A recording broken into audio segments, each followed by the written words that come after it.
স্বাগতম শ্রোতা বন্ধুরা, আপনারা শুনছেন রেডিও মেডিটিউন, মেডিকেল শিক্ষার্থী দ্বারা পরিচালিত দেশের সর্বপ্রথম অনলাইন রেডিও। আপনাদের কাছে আজ নিয়ে এসেছি ভালোবাসা কারে কয় তৃতীয় এপিসোড। আপনার সাথে আমি আছি আবির ঘোষ এবং আমি আছি জারিন সাচি। আপনাদের সবাইকে সুস্বাগতম। তো আজকে আমাদের যারা গেস্ট আছে তারা হচ্ছে গিয়ে আমাদের ঢাকা মেডিকেল কলেজের খুবই পরিচিত, আমাদের সবার খুব প্রিয় sir doctor Mahmudul Hasan Rahat sir. উনি আমাদের কেস 55 ব্যাচে, উনি লেকচারার ফিজিওলজি ডিপার্টমেন্টের ঢাকা মেডিকেল কলেজে, এবং সাথে আছেন ডক্টর রুকসানা রব্বানী দিনা ম্যাডাম, উনিও কেস K55 ব্যাচের সহকারী অধ্যাপক রেডিওথেরাপি বিভাগ ঢাকা মেডিকেল কলেজ। তো স্যার, আমরা আপনাদের কাছে ফার্স্টে জানতে চাচ্ছি আমাদের রেডিওতে এসে আপনাদের কেমন লাগছে? হ্যাঁ, এটা খুব ভালো লাগছে। আসলে এটা একটা নতুন এক্সপিরিয়েন্স। এটা আমার কাছে মনে হয়েছে যে আসলে একটা মেডিকেল স্টুডেন্টের পক্ষে এই সকল ব্যাপারে কিভাবে এত কিছু অ্যারেঞ্জ করা সম্ভব, আসলে আমি হলে পারতাম না। তো আসলে খুবই ভালো লাগছে আমাদের। ম্যাম, আপনি কিছু কেমন লাগছে? না, আসলে মানে তোমরা যে পড়ালেখার পাশাপাশি এই কাজগুলো করো, এটা আসলে খুব ভালো লাগছে। আর তোমাদের অনুষ্ঠানে এসে আমাদেরও খুব ভালো লাগছে। আচ্ছা স্যার, যেহেতু হচ্ছে এটা ফেব্রুয়ারি মাস, ভ্যালেন্টাইন্স ডে স্পেশাল, এবং শোয়ের নাম হচ্ছে ভালোবাসা কারে কয়, সো আপনাদের কাছে মানে প্রথম যে প্রশ্নটা আমরা রাখবো সেটা হচ্ছে যে মানে আপনাদের মিট কিভাবে হয়েছিল, মানে এটা আপনাদের ভালোবাসার শুরুটা কিভাবে হয়েছিল সেটা একটু জানতে চাচ্ছি। আসলে আমাদের ওরকম নাটকীয় কিছু হয়নি, সবকিছুই আসলে খুব প্লেন, কোনো গল্প না, কোনো সিনেমা না। এটা জাস্ট একটা প্র্যাকটিক্যালি আমরা মেডিকেল স্টুডেন্ট হিসেবে ভর্তি হয়েছি। আমার রোল ছিল রোল 9 আর ওর ছিল হলো রোল 5। তো আমরা এ ব্যাচে একই সাথেই মোটামুটি একই গ্রুপেই ছিলাম। এখন যেটা আইটেম পার্টনার হিসেবে আমরা কখনো ছিলাম না, তারপরেও ওরা আইটেম দিয়ে বের হতো, আমরা তারপরে আইটেম দিতে যেতাম। তো তাকে জিজ্ঞেস করতাম বিভিন্ন কোয়েশ্চেন, তাকে দেখতাম তারা অবশ্য একটু কনজারভেটিভ টাইপের ছিল, সবসময় একটা আলাদা ডিস্টেন্স মেনটেন করে চলতো। আমরা একটু সমীহের চোখেই দেখতাম। তো এখন পরীক্ষার প্রশ্নপত্র আসার পরে, কোয়েশ্চেন আসার পরে যা ভাইবাতে ফেস করতো সেগুলো জিনিস আবার এসে আমাদেরকে কিছু ডেমো, যেটা আসলে প্রচলিত স্যারদের পছন্দ কি কি কোয়েশ্চেন হয়েছে সেই জিনিসগুলো আমরা বলতাম, শুনতাম। তো এখন এই জিনিসগুলো শুনে বলতাম বাবা এতগুলো আনসার কেমনে দিল। এনিওয়ে, এইভাবে আসলে আমাদের রেগুলার ইন্টারাকশন যেটা, সেটা ছিল জাস্ট আমরা নাথিং এলস, সিম্পলি ফ্রেন্ড। আচ্ছা, তো এখন ম্যাডাম আপনি কিভাবে মানে কবে ফিল করলেন যে স্যারকে সাথে নিয়ে জীবনটা পার করে দেওয়া যায়? আমাদের শুরুটা আসলে থার্ড ইয়ারে ইন্ডিয়া ট্যুরের সময় 2001-এ, যখন আমরা আমাদের ব্যাচ ইন্ডিয়া ট্যুরে গেল। তারপরে ইন্ডিয়া ট্যুরের মাঝামাঝি সময়ে যখন আমরা সিমলা পৌঁছালাম, তখন থেকে আমরা বুঝতে পারলাম রাহাত পছন্দ করা শুরু করছে আমাদের গ্রুপে। আমরা যেখানে বেড়াতে যাই সেখানে রাহাতও চলে আসে আমাদের গ্রুপের মধ্যে। আমরা যখন কোথাও কেনাকাটা করতে যাই, দেখা গেল যে আমি যেই জিনিসটাই পছন্দ করে কিনতেছি, রাহাতও ঠিক একই জিনিস ওর বাসার জন্য কিনে নিয়ে আসছে। একই শাল আমারও আছে, যেটা আমার শাশুড়িরও আছে, ও কেনার সময় একই জিনিস কিনে নিয়ে আসতো। এভাবে আমরা বাকি ট্যুর শেষ করে, আমাদের ট্যুরের লাস্ট অংশ ছিল আবার কলকাতায়। আমরা কলকাতা ব্যাক করলাম, করে ওখান থেকে বাংলাদেশে ফিরে আসব। তো যেদিন আমরা কলকাতায় আমাদের শেষ রাত, সেদিন সবাই মিলে আমরা মেয়েরা শাড়ি কিনতে যাব। তো আমরা 9 জন একসাথে শাড়ি কিনতে বের হব। এ সময় আমাদের সাথে একমাত্র ছেলে হিসাবে আমরা রাহাতকে নিয়ে গেলাম আমাদেরকে একমাত্র শাড়ি কেনার জন্য। এরপরে দেখা গেল যে শাড়ির বিভিন্ন দোকানে ঢুকে সবাই, তারপরে তাদেরকে আর খুঁজে পাওয়া যায় না। এই করতে করতে শেষ পর্যন্ত আমাদের এই 9 জনের মধ্যে থেকে আমরা শুধু আমি আর ফাহিমা, তোমাদের অ্যানাটমির ফাহিমা ম্যাডাম, আমরা 2 জন, আর আমাদের সাথে রাহাত, আমরা 3 জন আলাদা হয়ে গেলাম। তো তারপরে আমরা 3 জন ঘুরে ঘুরে শাড়ি কিনলাম। শাড়ি কেনার সময়ও সেই সেম ঘটনা, যেই শাড়ি আমি পছন্দ করে কিনি, সেম শাড়ি রাহাত কিনে নিয়ে আসে ওর মার জন্য।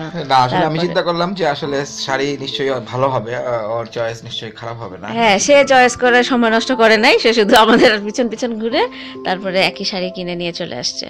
তারপরে বলল আমার তো বাসার জন্য একটু গিফট কিনতে হবে, আম্মার জন্য প্রেসার কুকার কিনে নিয়ে যাই। তারপরে আমাকে প্রেসার কুকার কিনতে নিয়ে গেল পছন্দ করে দেওয়ার জন্য। আমি দেখে শুনে সব পার্টস টার্টস দেখে, ভিতরের সেপারেটর আছে কিনা ঠিক মতো সব দেখে একটা প্রেসার কুকার কিনে পছন্দ করে ওকে প্যাকেট করে দিয়ে দিলাম।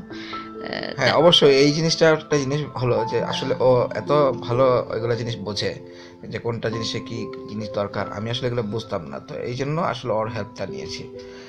আর ইন্টারেস্টিং কথাটা আসলে দিনা বলো। এরপরে আমরা যখন ইন্ডিয়া ট্যুর থেকে ফিরে আসলাম তখন আমাদের বন্ধুরা যারা রাহাতের রুমমেট ওর বাসায় যেত, ওরা আমাকে ফোন করে প্রায় বলতো যে রাহাত তো ওই প্রেসার কুকারে রান্না করার জন্য আন্টিকে খুব প্রেসার দিচ্ছে, কিন্তু আন্টি তো ওই প্রেসার কুকারে রান্না করে না। শেষ পর্যন্ত আমার শাশুড়ি রান্না করে নাই, আমি বিয়ের পরে এসে সেই প্রেসার কুকার দিয়ে রান্না করা শুরু করি, আর এখন পর্যন্ত সেই প্রেসার কুকারই আমাদের বাসায় এখনো চলতেছে। আমি এটাতে এখনো রান্না করি। স্মৃতিময় প্রেসার কুকার, প্রায় এটার বয়স কতদিন হলো দিনা? 2001 সালের কথা সেটা, এখন তো 17, প্রায় 17 বছর, 17 বছর সেই প্রেসার কুকার এখনো চলে। আর এরপরে তো আসলে ইন্ডিয়া ট্যুর থেকে আসার পরে ওর আচরণ দেখে আমরা সবাই বুঝতে পারতাম, আমাদের বন্ধু বান্ধবরাও বিভিন্নভাবে। ইন্ডিয়া ট্যুরেও তো দেখো আমার কিন্তু একটা ঝামেলা তৈরি হয়েছিল, আমার টেনশন ঢুকে গিয়েছিল আসলে আমি কি ঠিক রাস্তায় হাঁটছি নাকি আসলে উল্টাপাল্টা হয়ে যাচ্ছে। আমাদের জার্নির সময় আমাদের এখানে ছেলেপেলেরা জার্নির বোরিং কাটানোর জন্য ফান করেই প্রত্যেকটা ছেলের পাশে প্রত্যেকটা মেয়েকে একটা প্যাকেজ হিসেবে সেট করে দিল। হ্যাঁ, সব ছেলের পাশে একটা করে মেয়ে থাকবে। হ্যাঁ, এখন আমার ভাগে গিয়ে পড়লো দিনারি রুমমেট, সেই রুমমেটকে নিয়ে আমার এই বাকি 2-3 ঘন্টা যে জার্নি আছে সেই জার্নি করতে হবে, বাস জার্নি। আর দিনার পাশে আমার আর হ্যাঁ, পাশাপাশি বসে যেতে হবে। এটা হলো প্যাকেজ, ইন্ডিয়া প্যাকেজ। এখন ওদেরই সবারই ইচ্ছা ছিল যে এই প্যাকেজ থেকে যদি ভালো কিছু হয় তাহলে মন্দ কি।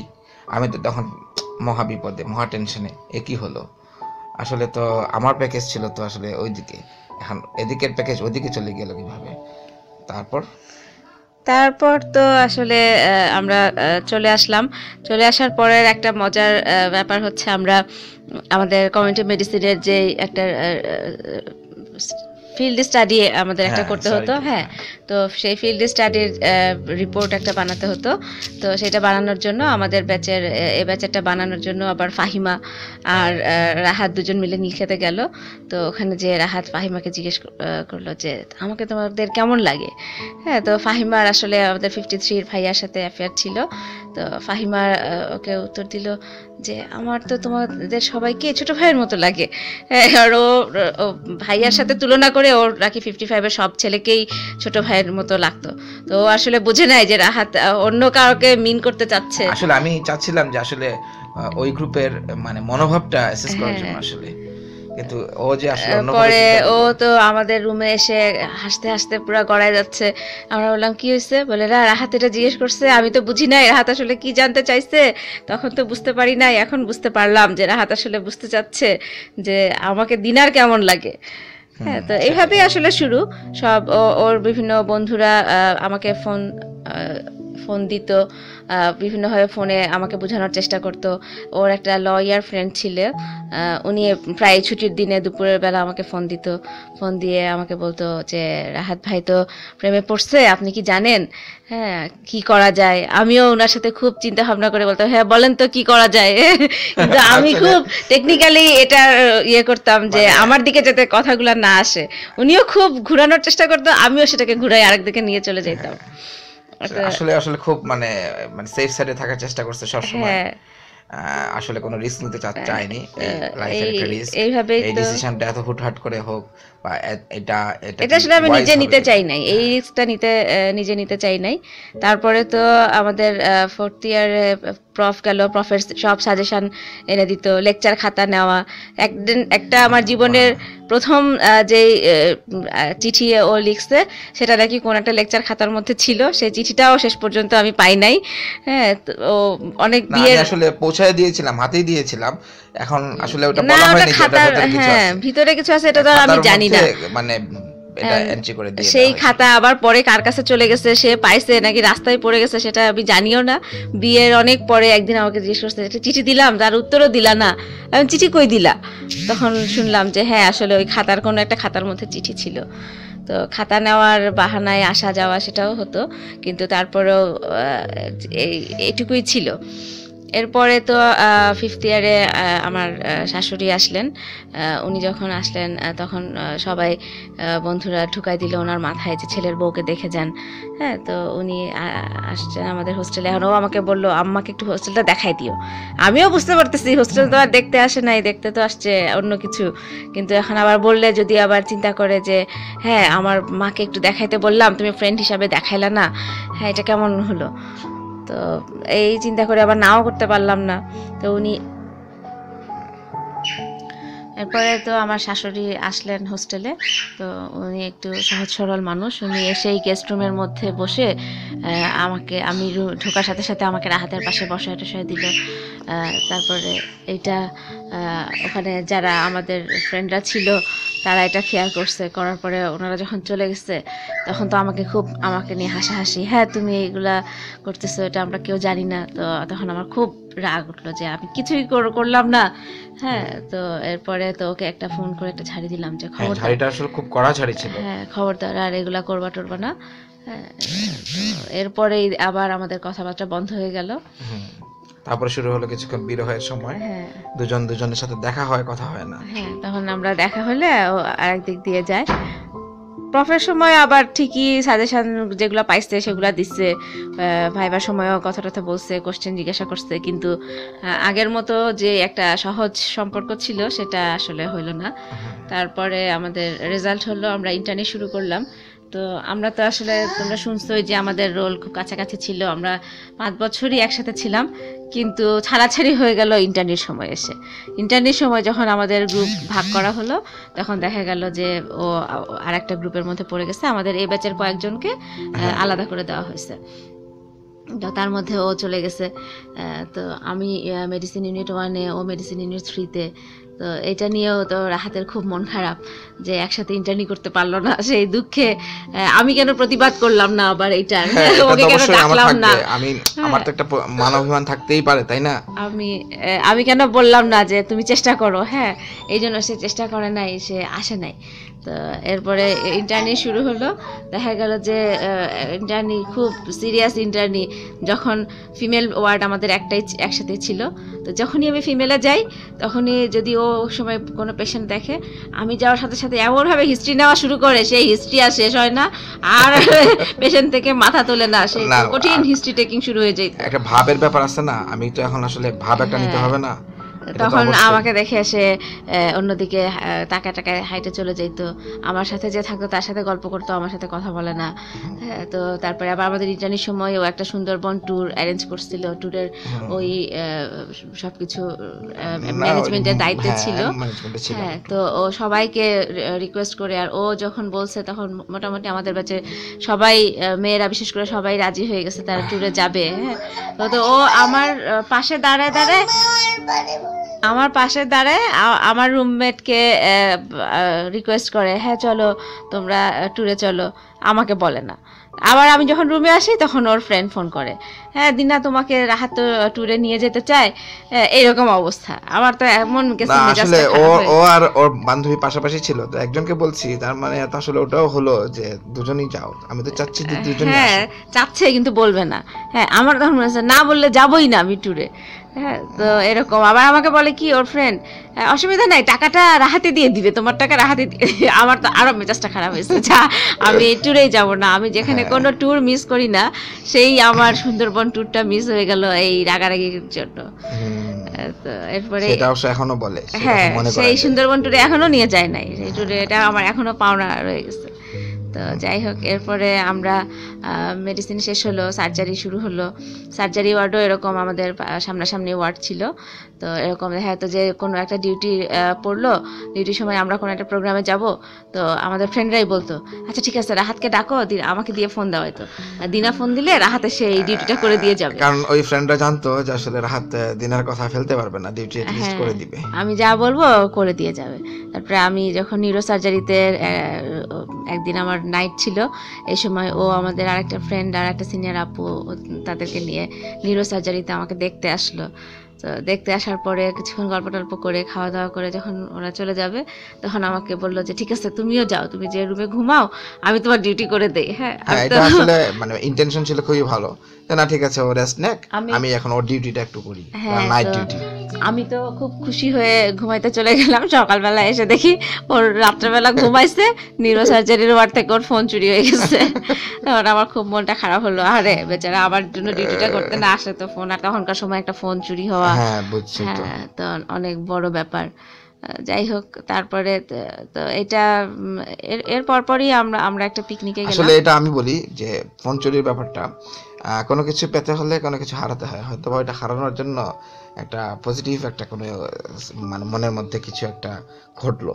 হ্যাঁ, তো তখন আমার একটু মনে হয়েছে যে না, ও তাহলে এখনো মানে পছন্দ একই রকম ভাবেই করে, যে সে এখনো চেষ্টাটা চালাই যাচ্ছে।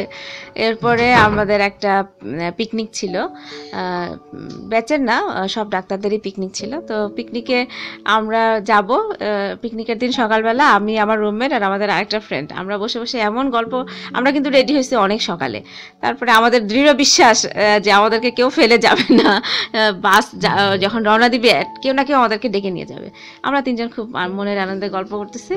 তারপর হঠাৎ করে মনে হলো যে কোনো শব্দ নাই, হ্যাঁ কেউ আমাদেরকে ডাকেও না। তারপরে আমাদের ওই ফ্রেন্ডই রাহাতকে ফোন দিল যে কি ব্যাপার, তারপরে দেখা গেল বাস তখন উত্তরা পার হয়ে চলে গেছে। তারপরে হ্যাঁ, তারপরে আবার তখন রাহাতকে বলা হলো, রাহাত বললো যে তুমি সিএনজি নিয়ে চলে আসো, আমি বাস দাঁড় করায় রাখি। তো সেই অনেকগুলো বাসের মধ্যে যেই বাসে রাহাত ছিল ওই বাসটাকে দাঁড় করায় রাখছে। তারপরে আমরা সিএনজি নিয়ে গেলাম। তারপরে রাহাত আমাদেরকে আবার বাসে উঠালো। বাসে উঠে আবার সে আবার চিনে না, চিনি আসলে আমার ডাইনে নাস্তার প্যাকেট দেয়, বামে নাস্তার প্যাকেট দেয়, আমাকে দেয় না। মাঝখানে আমি বসে আছি, আমার কোনো প্যাকেট ডানে বামে না, পেছনে ওগুলাতে দিয়েছি আসলে ওর জন্য। না, আমাকে দেয় না, আমাকে সার্ভিস না সার্ভিস দেওয়ার জন্য তো আরো অনেক লোক ছিল ওখানে, আমি শুধু একা ছিলাম। হ্যাঁ, তখন আর চিনে না এইরকম। তো তারপরে আবার সেই পিকনিকে যে সারাদিন মোটামুটি ভালোই কাটছে। বিকালের দিকে যখন বিভিন্ন ফটো সেশন হচ্ছে, তখন ও একটা ছবি তুলতে চাইছিল আমার সাথে, যে দুজন মিলে একটা কাপল ছবি।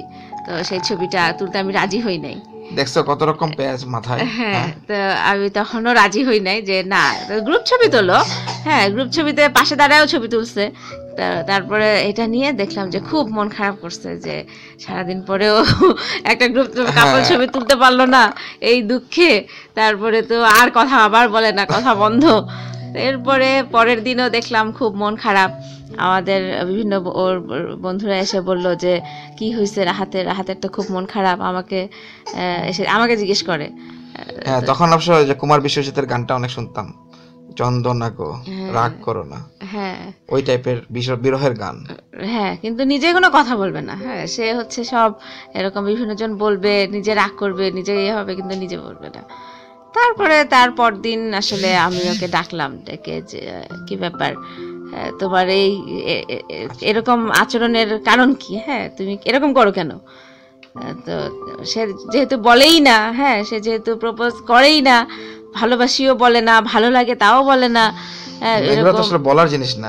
তো ডেকে জিজ্ঞেস যখন করলাম তখনও বলে না, তখন বলে হ্যাঁ বুঝো না কেন, হ্যাঁ বুঝো না। তারপরে আমি বললাম আচ্ছা ঠিক আছে, বুঝতে পারছি, তাহলে তোর বাসায় এখন তো আর কোনো কিছুর সময় নাই, এখন চলো তাহলে বাসায় বলি। এরপরে আসলে আমরা ওই রাতেই আমরা বাসায় জানালাম। এরপরে বাসা থেকেই শুরু হলো আমাদের বিয়ের কথা।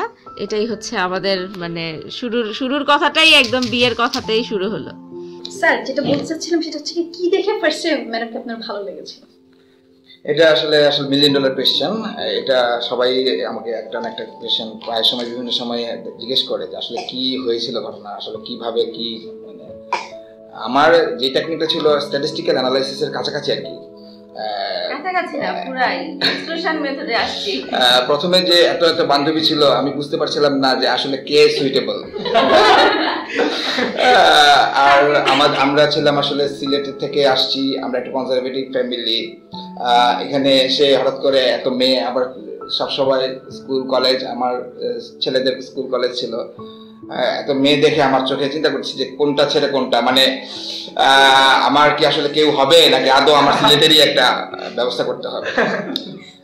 এনিওয়ে দেখলাম, চিন্তা করলাম, ভাবলাম, আস্তে আস্তে এক্সক্লুশন হলো, বিভিন্ন ক্রাইটেরিয়া, এক একটা ক্রাইটেরিয়া এক একজন বাদ যেতে থাকলো। শেষ পর্যন্ত গিয়ে দেখলাম কি যে ক্রাইটেরিয়ার মধ্যে একজনই ফিট মোটামুটি করে। তারপর আস্তে আস্তে ওইভাবে ওই লাইনেই মনে হলো যে আস্তে আস্তে ঝুঁকলাম। জানি না আসলে কি হয়েছিল ওই সময়। সবচেয়ে ইম্পর্টেন্টলি যেটা মনে হয় আমার কাছে, ওর যেটা ছিল, ও কিন্তু আমাদের ব্যাচের ফার্স্ট কয়েকজন স্টুডেন্টের মধ্যে একজন, মেয়েদের মধ্যে সে ফার্স্ট ছিল। সবসময় অল টাইম সে প্লেসে থাকতো আর কি। এখন যেটা হচ্ছে যে তার অস্পির কোয়ালিটি এত চমৎকার ছিল, সেটা মানে ভাষায় প্রকাশ করার মতো না। সে দেখা যেত অস্পিতে অ্যানাটমিতে স্পেশালি, যে ওই যে সায়াটিক নার্ভ বেঁধে দিয়ে বলে না, আইডেন্টিফাই দ্য স্ট্রাকচার, বাধা আছে সায়াটিক নার্ভ, আমরা খুঁজতাম আসলে কি সায়াটিক নাকি অন্য কিছু, টেন্ডনে বাধা টাধা। তো এরকম বিভিন্ন কনফিউশন যেখানে থাকতো সেখানে সে দিব্যি বিভিন্ন অস্পিতে ভালো করে 90+ নাম্বার থাকতো, প্লাস 90%-এর কাছাকাছি। আর আমাদের যেখানে মোটামুটি 70-75 তুলতেই অবস্থা খারাপ হয়ে যেত। আমি এরপরে ওকে জিজ্ঞেস করছি, তুমি আমাকে কেন বিয়ে করলা? সে আমাকে বলে অস্পি দেখে বিয়ে করছি। অস্পি দেখে মানে কি যে না, 1 মিনিটে যে এত কিছু চিন্তা করে আবার এত কিছু লিখে আসতে পারে, তাকে দিয়ে অল্প সময় অনেক কাজ করানো যাবে। কাজ করার যে বড় কথা হলো যে অস্পিতে কিন্তু ডিসিশন মেকিংটা একটা বড় ফ্যাক্টর। যে আমি যে আসলে ডিসিশন নিব এবং কি কি জিনিস লিখতে হবে, এখানে ব্রেনটা এত বেশি অ্যাক্টিভ থাকতে হয় সময়, এবং এত স্ট্রেস ম্যানেজমেন্ট করতে হয় হসপিটালে। এটা যারা করতে পারছে তাদের জন্য আসলে ফ্যামিলি স্ট্রেস বা আদার্স ওরা কোনো ব্যাপারই না। আচ্ছা, তার মানে বলা যায় যে ম্যাডাম আত্মীয় ছিলেন, সেই লেভেলের আত্মীয় ছিলেন না? এত বেশি আত্মীয় ছিলাম আমি বলি, এখানে ওর কিন্তু জিনিস কিছু আছে যে আসলে গড গিফটেড ব্যাপার স্যাপার। আতেল যেটা বলি যে সবসময় বই নিয়ে পড়ে থাকা বা সবসময় একটা পড়াশোনার মধ্যে থাকা, ওই জিনিসটা আমি কখনো তাকে দেখিনি। যেটা হতো যে ও পড়তো, কখন পড়তো, কোন সময় পড়তো অনেকেই টের পেত না, অল্প পড়ে স্টার হয়ে যেত আর কি। কিন্তু সে কিন্তু মানে এক্সট্রা কারিকুলারে অনেক বেশি ছিল। যেমন সে এত বইয়ের পোকা ছিল, এত কালেকশন তার ছিল, মানে এখনো আছে। তো এটা অনেক ঘোরাঘুরির কোনো প্রোগ্রাম মিস ছিল না তার। বই মেলার সময় তো আমরা প্রতিদিনই বিকালে চা খেতে খেতে হেঁটে বই মেলায় যেয়ে আবার ঘুরে কিছুক্ষণ শহীদ মিনারে গান শুনে, এটা মোটামুটি আমাদের ফেব্রুয়ারি মাসের রুটিন ছিল। আচ্ছা, তো ম্যাডাম এখন আপনাকে একটা মানে সেম কোশ্চেনটা জিজ্ঞেস করবো, স্যারের কোন জিনিসটা দেখে আপনার ফার্স্টে ভালো লেগেছে? ওটা আসলে হচ্ছে ও পছন্দ করে, এটা আমি থার্ড ইয়ার থেকে বুঝতে পারলাম। তো আমি কখনোই ওকে মানে পজিটিভ সিগন্যাল কখনোই দেওয়া হয়নি, মানে আর সবসময় আমি চেষ্টা করছি যে ও মানে নিজে থেকেই সরে যায়। যে আমার আসলে ছিল যে অ্যারেঞ্জ, বাসা থেকে অ্যারেঞ্জ ম্যারেজ হবে এটাই, আর নিজে থেকে পছন্দ করব না, সেটা ও বলে না, এরকমই আমার একটা ইচ্ছা ছিল। তো তারপরে দেখলাম third year, fourth year, fifth year interview শেষ হয়ে যায়, তার লেগেই আছে। হ্যাঁ, তোমার চিন্তা করলাম যে না ঠিক আছে, এত মানে নেগেটিভ ইয়ের পরেও যদি একজন থাকতে পারে, ঠিক আছে। হ্যাঁ, এটা অবশ্য ঠিক। আমি আরো পজিটিভ দিকও ছিল, যেমন ও আসলে খুব ভদ্র ছিল। তারপরে আমাদের আসলে অনেক কমন জিনিসও ছিল। তারপরে ওর সবার সাথে মিশতো, নন স্মোকার, এটা একটা ইম্পর্টেন্ট ক্রাইটেরিয়া ছিল। এটা মানে আমাদের আগের এপিসোডে হচ্ছে এরকম মানে স্মোক করে এরকম ক্রাইটেরিয়ার জন্য হচ্ছে আপু ভাই পছন্দ করতে এটা ছিল, এবং হেল্পফুল ছিল, ও খুব ফ্রেন্ডলি ছিল, ওর বিভিন্ন জনকে হেল্প করতো, সবকিছু মিলিয়ে মানে ভালো লাগতো। আমাদের আসলে লেকচারের সোর্স কিন্তু ছিল দিনা। আমরা যা লেকচার আমাদের 55 ব্যাচের কালেকশন করতাম সব কিন্তু ওর কাছ থেকে বেশিরভাগ মানে 50-60% ছেলেপেলেদের হাতে ওর বাধাই করা ছিল লেকচারটা। আচ্ছা স্যার, তাহলে থার্ড ইয়ার থেকে শুরু, কিন্তু স্যার হচ্ছে মানে কখন গিয়ে মানে আপনি ম্যামকে অ্যাপ্রোচ করলেন বা প্রপোজ করা যেটাকে বলে, যে এবং কিভাবে করলেন সেটা যদি বলতেন। করে নাই, আজ পর্যন্ত করে নাই। আসলে ওইভাবে কি প্রপোজ করে কেউ আই লাভ ইউ বা ভালোবাসি তোমায়, এই জিনিসগুলো আসলে ইমপ্লাইড, এইভাবে আসলে বুঝে নিতে হয়। যেভাবে এতদিন সিগন্যাল বুঝে ফেলছে, থার্ড ইয়ার থেকে বুঝতে পারছে যে সিগন্যালটা আসছে, রিসিভ করি কি করি না, বুঝে নিতে হবে, মানে নিজে বলবে না। হ্যাঁ, এটা তো আসলে বোঝার ব্যাপার আছে অনেক কিছু, এই জিনিসগুলো তো আসলে ফিল করতে হয়।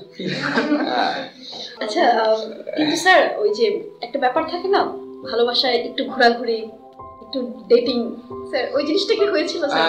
আসলে আমি যেটা বলতে চাচ্ছিলাম যে আমাদের এই যে সিগন্যাল রিসিভিং আর ইয়েতে কমিউনিকেশন এরর থাকে না, কিছু ব্যারিয়ার্স থাকে না। আমি সেন্ডার যেটা বলছে রিসিভার সেটা বুঝতে পারছে কিনা, মাঝখানে কমিউনিকেশন কোনো ব্যারিয়ার আছে কিনা, এগুলোতে অনেক ক্লান্তি একটা সময় পার হয়েছে মোটামুটি। মানে আমি বুঝতে পারছিলাম না যে আসলে সে কি অন্য কোনো জায়গাতে কোনো মানে সে তার রিলেশন আছে কিনা, বা আমি আসলে ভুল দরজায় করা নেমেছি কিনা। হ্যাঁ, যাই হোক, এখন এটা বুঝতে বুঝতে দেখা গেল যে এক সময় ইন্টার্নি মেডিসিন হওয়ার শেষ, সার্জারি শুরু হয়ে গেছে, অপেক্ষা তো একটা সমাপ্তি মানে ঘটাতেই হয়।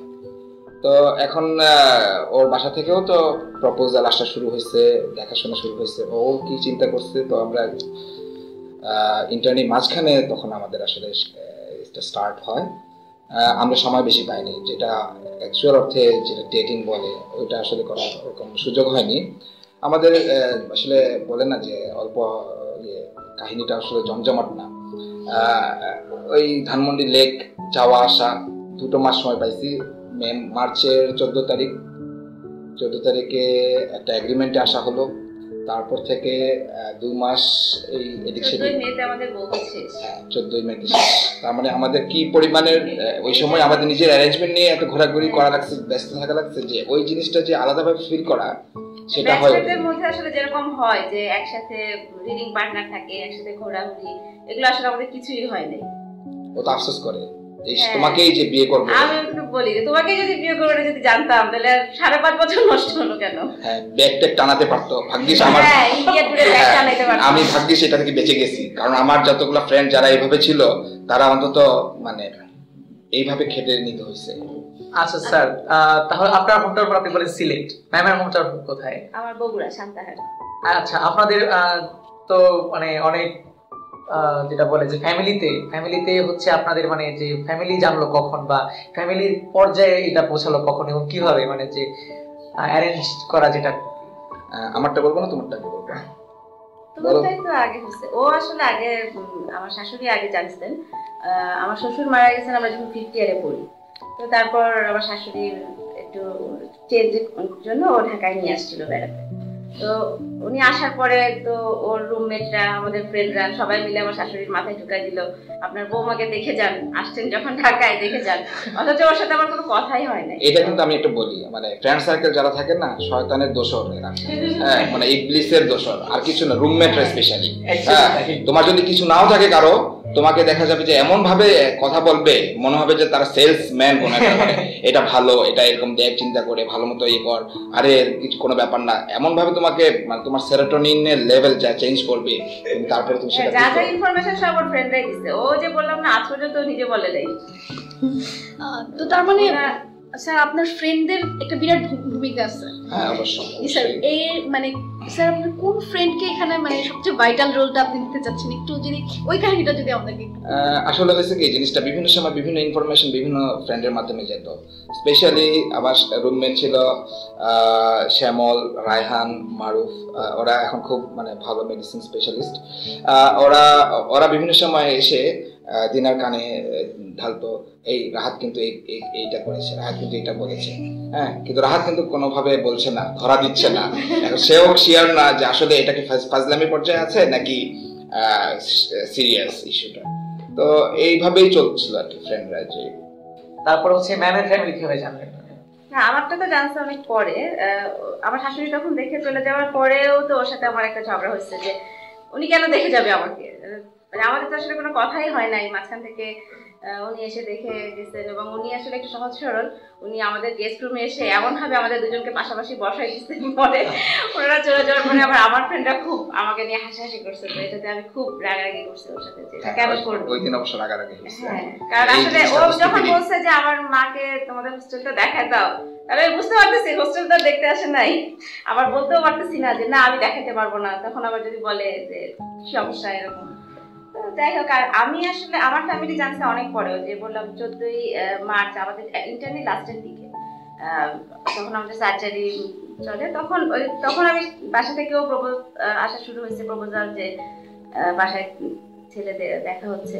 তখন আমি চিন্তা করলাম আচ্ছা ঠিক আছে, ও যখন এতদিন ধরেই মেনটেন করে যাচ্ছে, তো বাসা থেকে যখন দেখা হচ্ছে ওকেও দেখুক। তারপরে ওকে আমি ডাকলাম, ডেকে বললাম যে ঠিক আছে তাহলে বাসায় বলো তোমার বাসা থেকে আমার বাসায় কথা বলতে। তো ওই দিনই আমি আমার মাকে জানাই, ওই দিনই প্রথম জানাই। জায়গাটা কিন্তু ইন্টারেস্টিং ছিল, surgery ward, Dhaka medical college. তখন ছিল post admission surgery. Majid sir, Abdul Majid sir ছিলেন আমাদের ওর ইউনিট হেড, আর আমার ইউনিট হেড ছিলেন সেলিম ভিয়া স্যার। তো সার্জারিতে পোস্ট অ্যাডমিশনে কাজ অনেক থাকে। তো বিকালের সময় আমি ওখানে গেলাম, তো দেখি কাজ করছে, পেশেন্ট রিসিভ করতেছে, খুব সিরিয়াস সিমটম, মানে এরকম সিরিয়াস সিমটম মনে হয় কখনো পাওয়া যাবে না। তো পেশেন্ট রিসিভ করছে, কথা বলছে, কোথাও কোনো সমস্যা আছে কিনা দেখতেছে, খাতা মেনটেন করছে। এই ফাঁকে ফাঁকেই আমাদের কথাগুলো চলতে থাকতো, যে আমাদের যে আসলে এগ্রিমেন্ট তখন যে এস্টাবলিশ হয়েছে, কয়েকটা সিচুয়েশন এবং কতগুলা মানে যেই রিজন, কি কারণে এই জিনিসগুলো আগানো হলো, এরকম হলো, এই পজিশনে গেলাম, সেই ব্যাপারে আসলে অ্যানালাইসিস শুরু হলো। তারপরে আসলে বলা হলো, ওই কথাগত না বলা হলো যে না ঠিক আছে আসলে তো এটা। তখন তো আসলে আর মানে এই মানে অ্যাফেয়ারের টাইম ছিল না, তখন কথা হচ্ছে যে হ্যাঁ এখন তো শেষই হয়ে গেছে, এখন ঠিক আছে বাসায় জানাও, যদি ফ্যামিলি দুজন রাজি থাকে তাহলে। আচ্ছা, তো স্যার এখন তো 2017 সাল, আর স্যার আপনাদের টাইমটা ছিল অনেক পিছনে স্যার। এটা ইন্টার্নি করেছি 2004 এ স্যার। তো তখনকার দিনে আপনারা বাদে এমনি নরমালি তখনকার দিনের প্রেমগুলি কেমন ছিল স্যার? ওই যে ওরকম, তখন তো আসলে অনেক ইন্টারেস্টিং কিছু ছিল। অনেকে স্পেশালি যে আমার যেটা আমি বলেছি, আমি রুমমেট আমাকে দেখতাম, সে প্রেম করতে সকালবেলা মানে বিকালবেলা বের হয়ে যেত বিভিন্ন রকম স্প্রে দিয়ে, আমাদেরকে বলতো না। তো আমরা চিন্তা করলাম কোথায় যাচ্ছে। একদিন তাকে জোর করে ধরলাম যে আজকে যেতে দিব না, আজকে তাকে রেখে দিতে হবে। তো শেষ পর্যন্ত সে স্বীকার করলো, সে লোকে হলে এখানে যায়। তারপরে তো আমরা বুঝলাম, আমরা করলাম। আর একটা জিনিস হলো কি, এখন তো তোমরা এই যে এটা কথা বলছি, তখন যে এই ট্রিটের ব্যাপারটা ছিল, তখন আমরা ছিল দোস্ত খাওয়া। হ্যাঁ, এটা এখনো আছে স্যার। হ্যাঁ, তো এখন এইটা ছিল আমারটা ক্ষেত্রে হয়েছে, সেটা নান্নার বিরিয়ানি যেটা, সেটাতে খাওয়ানো লাগছে সেই রাতে। কিন্তু অন্য যারা তাদেরকেও যে আমরা সিল দেওয়া এরকম ব্যাপারটা আমার টার্ম ছিল আর কি, ওরকম করতাম। তো এখন যেটা হলো যে আগে আসলে অনেক ইন্টারেস্টিং ছিল, স্পেশালি শুরু হতো পার্সেন্টেজ যে শিটগুলো থাকে লেকচার গ্যালারিতে, ওখানে নাম লিখে দিত আগে থেকে, প্রেজেন্ট অ্যাট্রাকশন ক্রিয়েট করার জন্য।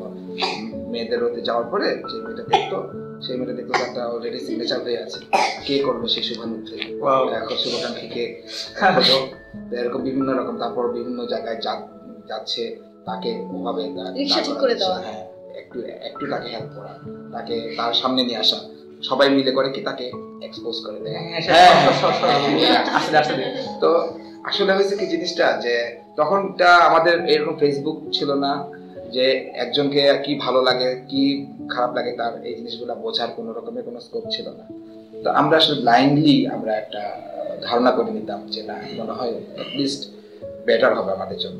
এবং প্রত্যেকের রিলেশন এর আছে, রিডিং রুমের মাধ্যমে অনেক অ্যাফেয়ার হয়েছে, রিডিং রুমের অ্যাফেয়ার অনেক হয়েছে অবশ্যই। ব্যাচমেট হলে দেখা যায় রিডিং পার্টনার বেশি, আমাদের ব্যাচের মধ্যে বিয়ে হয়েছে। আর স্যার আপনাদের যে ইয়ার ইন্টার্নি শেষ, ওই ইয়ারে কি আপনারা মানে বিয়ে? হ্যাঁ, ইন্টার্নি ঘটনা হলো আমার সার্জারির জাস্ট শেষের দিকে ছিল, ওরও শেষের দিকেই ছিল। তো এখন হলো যে বিয়েটা হওয়ার পরে আমাদের 2 weeks এর গ্যাপ ছিল, মানে আমরা জয়েন করিনি গাইনি ওয়ার্ডে ছিল, তখন গাইনি ওয়ার্ডে আমাদের দুজনের প্লেসমেন্ট একই জায়গায় ছিল সাহেবা ম্যাডাম আন্ডারে। তো একটা মজার জিনিস হলো ম্যাডাম রোল কল করছে, যে রোল প্রথম দিন যখন পুরো ব্যাচ ম্যাডামের ওয়ার্ডে গেছে, আমার রোল ডাকলো, ওর রোল ডাকলো কোথায়, ডক্টর রুকসানা মানে রুকসানা রব্বানি কোথায়। তো সবাই বললো ম্যাডাম ও বিয়ে করতে গেছে। তারপরে আস্তে আস্তে রোলে এসে আমার রোলে আসলো, ও কোথায়, তখন আবার বললো ম্যাডাম বিয়েতে গেছে, বিয়ে করতে। ম্যাডাম বললো কি হলো এটা, একই ব্যাচের মধ্যে দুজনই বিয়েতে গেল করতে, তো ম্যাডাম আসলে একজন আরেকজনের সাথে। হ্যাঁ, এইগুলা জিনিস আসলে তখন জয়েন করলাম পরে গাইনিতে এসে। আর আমাদের আসলে এই যে 2 weeks এর এনগেজমেন্ট আমাদের হয়েছে ঢাকা শহরে, বিয়ে হয়েছে সান্তাহার বগুড়া, আর সিলেট শহরে হয়েছে বৌভাত। তো শ্রোতা বন্ধুগণ, আড্ডার সাথে সাথে আপনাদেরকে জানিয়ে দিচ্ছি কিছু ইনফরমেশন। আপনারা যদি আমাদের এই শোটা শুনতে ভুলে যান বা মিস করে ফেলেন, তাহলে আপনাদের কষ্ট পাওয়ার কোনো কারণ নেই। আমাদের ইউটিউব চ্যানেলে এটা আপলোড করে দেওয়া হবে, আপনারা সেখান থেকে পরবর্তীতে শুনে নিতে পারবেন। তো শ্রোতা বন্ধুগণ, আপনারা শুনছেন ভালোবাসা কারে কয় এপিসোড 3। এতক্ষণ অনেক কথা হলো, এখন হচ্ছে আমাদের শো এর যে সবচেয়ে ইন্টারেস্টিং পার্ট, যেটা আমার মতে হ্যাঁ, এবং সেটা হচ্ছে লাভ কুইজ। তো আমরা হচ্ছে স্যার ম্যাডামের কাছ থেকে হচ্ছে অলরেডি অনেক মানে প্রশ্নের উত্তর লিখিয়ে নিয়েছি, এবং বরাবর মধ্যে স্যার যেটা বলেন যে ম্যাম অসমেতে খুব ভালো এবং ম্যাম ডিসিশন মেকিং এর টাইম খুব কম লাগে। তো এখানেও ম্যাম হচ্ছে আগে প্রশ্নের উত্তর দিয়ে দিয়েছেন, স্যার অনেক সময় নিয়েছেন, যাকে ব্যাপার না। আমরা তাহলে কিছু শুরু করে দিই। হ্যাঁ, কুইজটা শুরু করা হোক। তো ফার্স্টে স্যারকে দিয়ে শুরু করি। সেটা হচ্ছে কি, ফার্স্টে ম্যাডামের প্রিয় রং কি? রং ও ডার্ক কালার, যেমন মেরুন হবে, তারপর ডার্কার যেমন মেরুন ব্ল্যাক, এই টাইপের। অ্যাকচুয়ালি ম্যাম হচ্ছে দুটো উত্তর দিয়েছেন। একটা ঠিক আছে, আরেকটা ব্ল্যাক হবে। হ্যাঁ, অ্যাবসলিউটলি রাইট, স্যার একদম রাইট। তো ম্যাডামের প্রিয় পোশাক? শাড়ি পরতে ভালোবাসি। একদম ওয়াও, অস্থির। এটা সব সময় পড়তে ছোটবেলা থেকেই পড়তে ভালোবাসি। ছোটবেলা মানে ছোটবেলা আছে। তো ম্যাডামের প্রিয় গান? সারাদিন তোমায় ভেবে। স্যার আপনাকে এখানে একটা কথা বলে রাখি যে এই পর্যন্ত এই প্রশ্ন উত্তর কোনো কাপল দিতে পারেনি।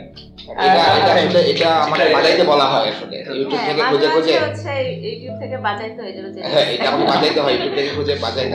আচ্ছা, তো আগেই বলা হয়েছিল যে ম্যাডাম প্রচুর গান, প্রচুর বই পড়তে পছন্দ করে। তো এখন ম্যাডামের প্রিয় লেখক? এখন তো আসলে সংসারের চাপে, বাস্তবতার চাপে আসলে বই পড়া হয় না। বিয়ের পর যা পড়তো কিছু পড়তো, বাচ্চা হওয়ার আগে। খুব পরিচিত একজন লেখক। আমি আমাকে দিয়ে রবীন্দ্রনাথের সমগ্রটা টানাই নিয়ে আসি। হচ্ছে স্যার, আপনি সঠিক কথা লাগাচ্ছেন। মানে উনি 1 নাম্বার থাকার চান্স বেশি। ওয়াও, স্যার আপনি বলেন। তখন আমি এই রবীন্দ্র রচনা বইটা কিনি, কেনার পরে যখন যেদিন পার্সেলটা আসছে ওরা বলছে যাও তুমি এটা বাসায় নিয়ে যাও। তখন আমাদের হয় না, যা এখানে রেখে কি হবে, তুমি এটা নিয়ে যাও, ওই ভারী প্যাকেটটা সহ বাসায়। তখন আমি চিন্তা করলাম রবীন্দ্রনাথের ওয়েট মাত্র এতটুকু, এতগুলো কালেকশন কিভাবে পড়বে সে।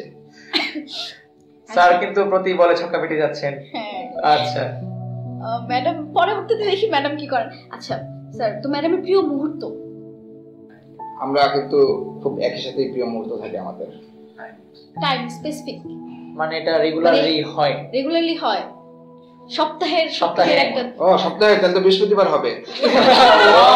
বৃহস্পতিবারে ওর ভালো লাগে, আর স্যাটারডে আসলে, ফ্রাইডে নাইট আসলে তার খুব অশান্তি শুরু হয় যে ইস আবার কালকে থেকে। আর স্যাটারডে নাইটে তো আরো খারাপ লাগে, কারণ সানডে থেকে বাচ্চাদের অ্যাকচুয়ালি মনে হয় মেডিকেল স্টুডেন্ট রাতে শুধু মনে হয় যে অ্যালার্ম ছাড়া আমি ঘুমাইতে যাচ্ছি। হ্যাঁ অ্যালার্ম ছাড়া, এটা খুব পছন্দ। হ্যাঁ অ্যাকচুয়ালি আমার মনে হয় মেডিকেল স্টুডেন্ট সবারই। আমার সরি এটা বলা যাবে না, ঠিক আছে। আচ্ছা, ম্যাডামের পছন্দের ঘোরার জায়গা? ঘুরতে পছন্দ করেন আপনারা? স্যার বাংলাদেশের বাইরে? বাংলাদেশের বাইরে আমাদের সিমলা। ওয়াও, কারণ আমার ওখানে ঘোরার, আমরা ঘুরছি না ট্যুরে, তখন আমাকে আবার বলছে যে গেলে সিমলাতেই যাবো আবার।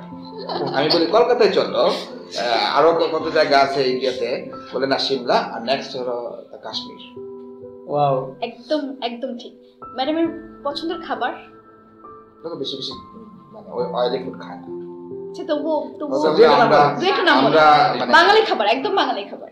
ভাত তারপরে ভাত দিয়ে শুধু ভাত তো ভাত। আচ্ছা আমি বলি এখানে বলে ভাতের সাথে তার যেটা হয় যে সে ভর্তা বাড়িতে খায়, ভর্তা টর্তা খায় বেশি।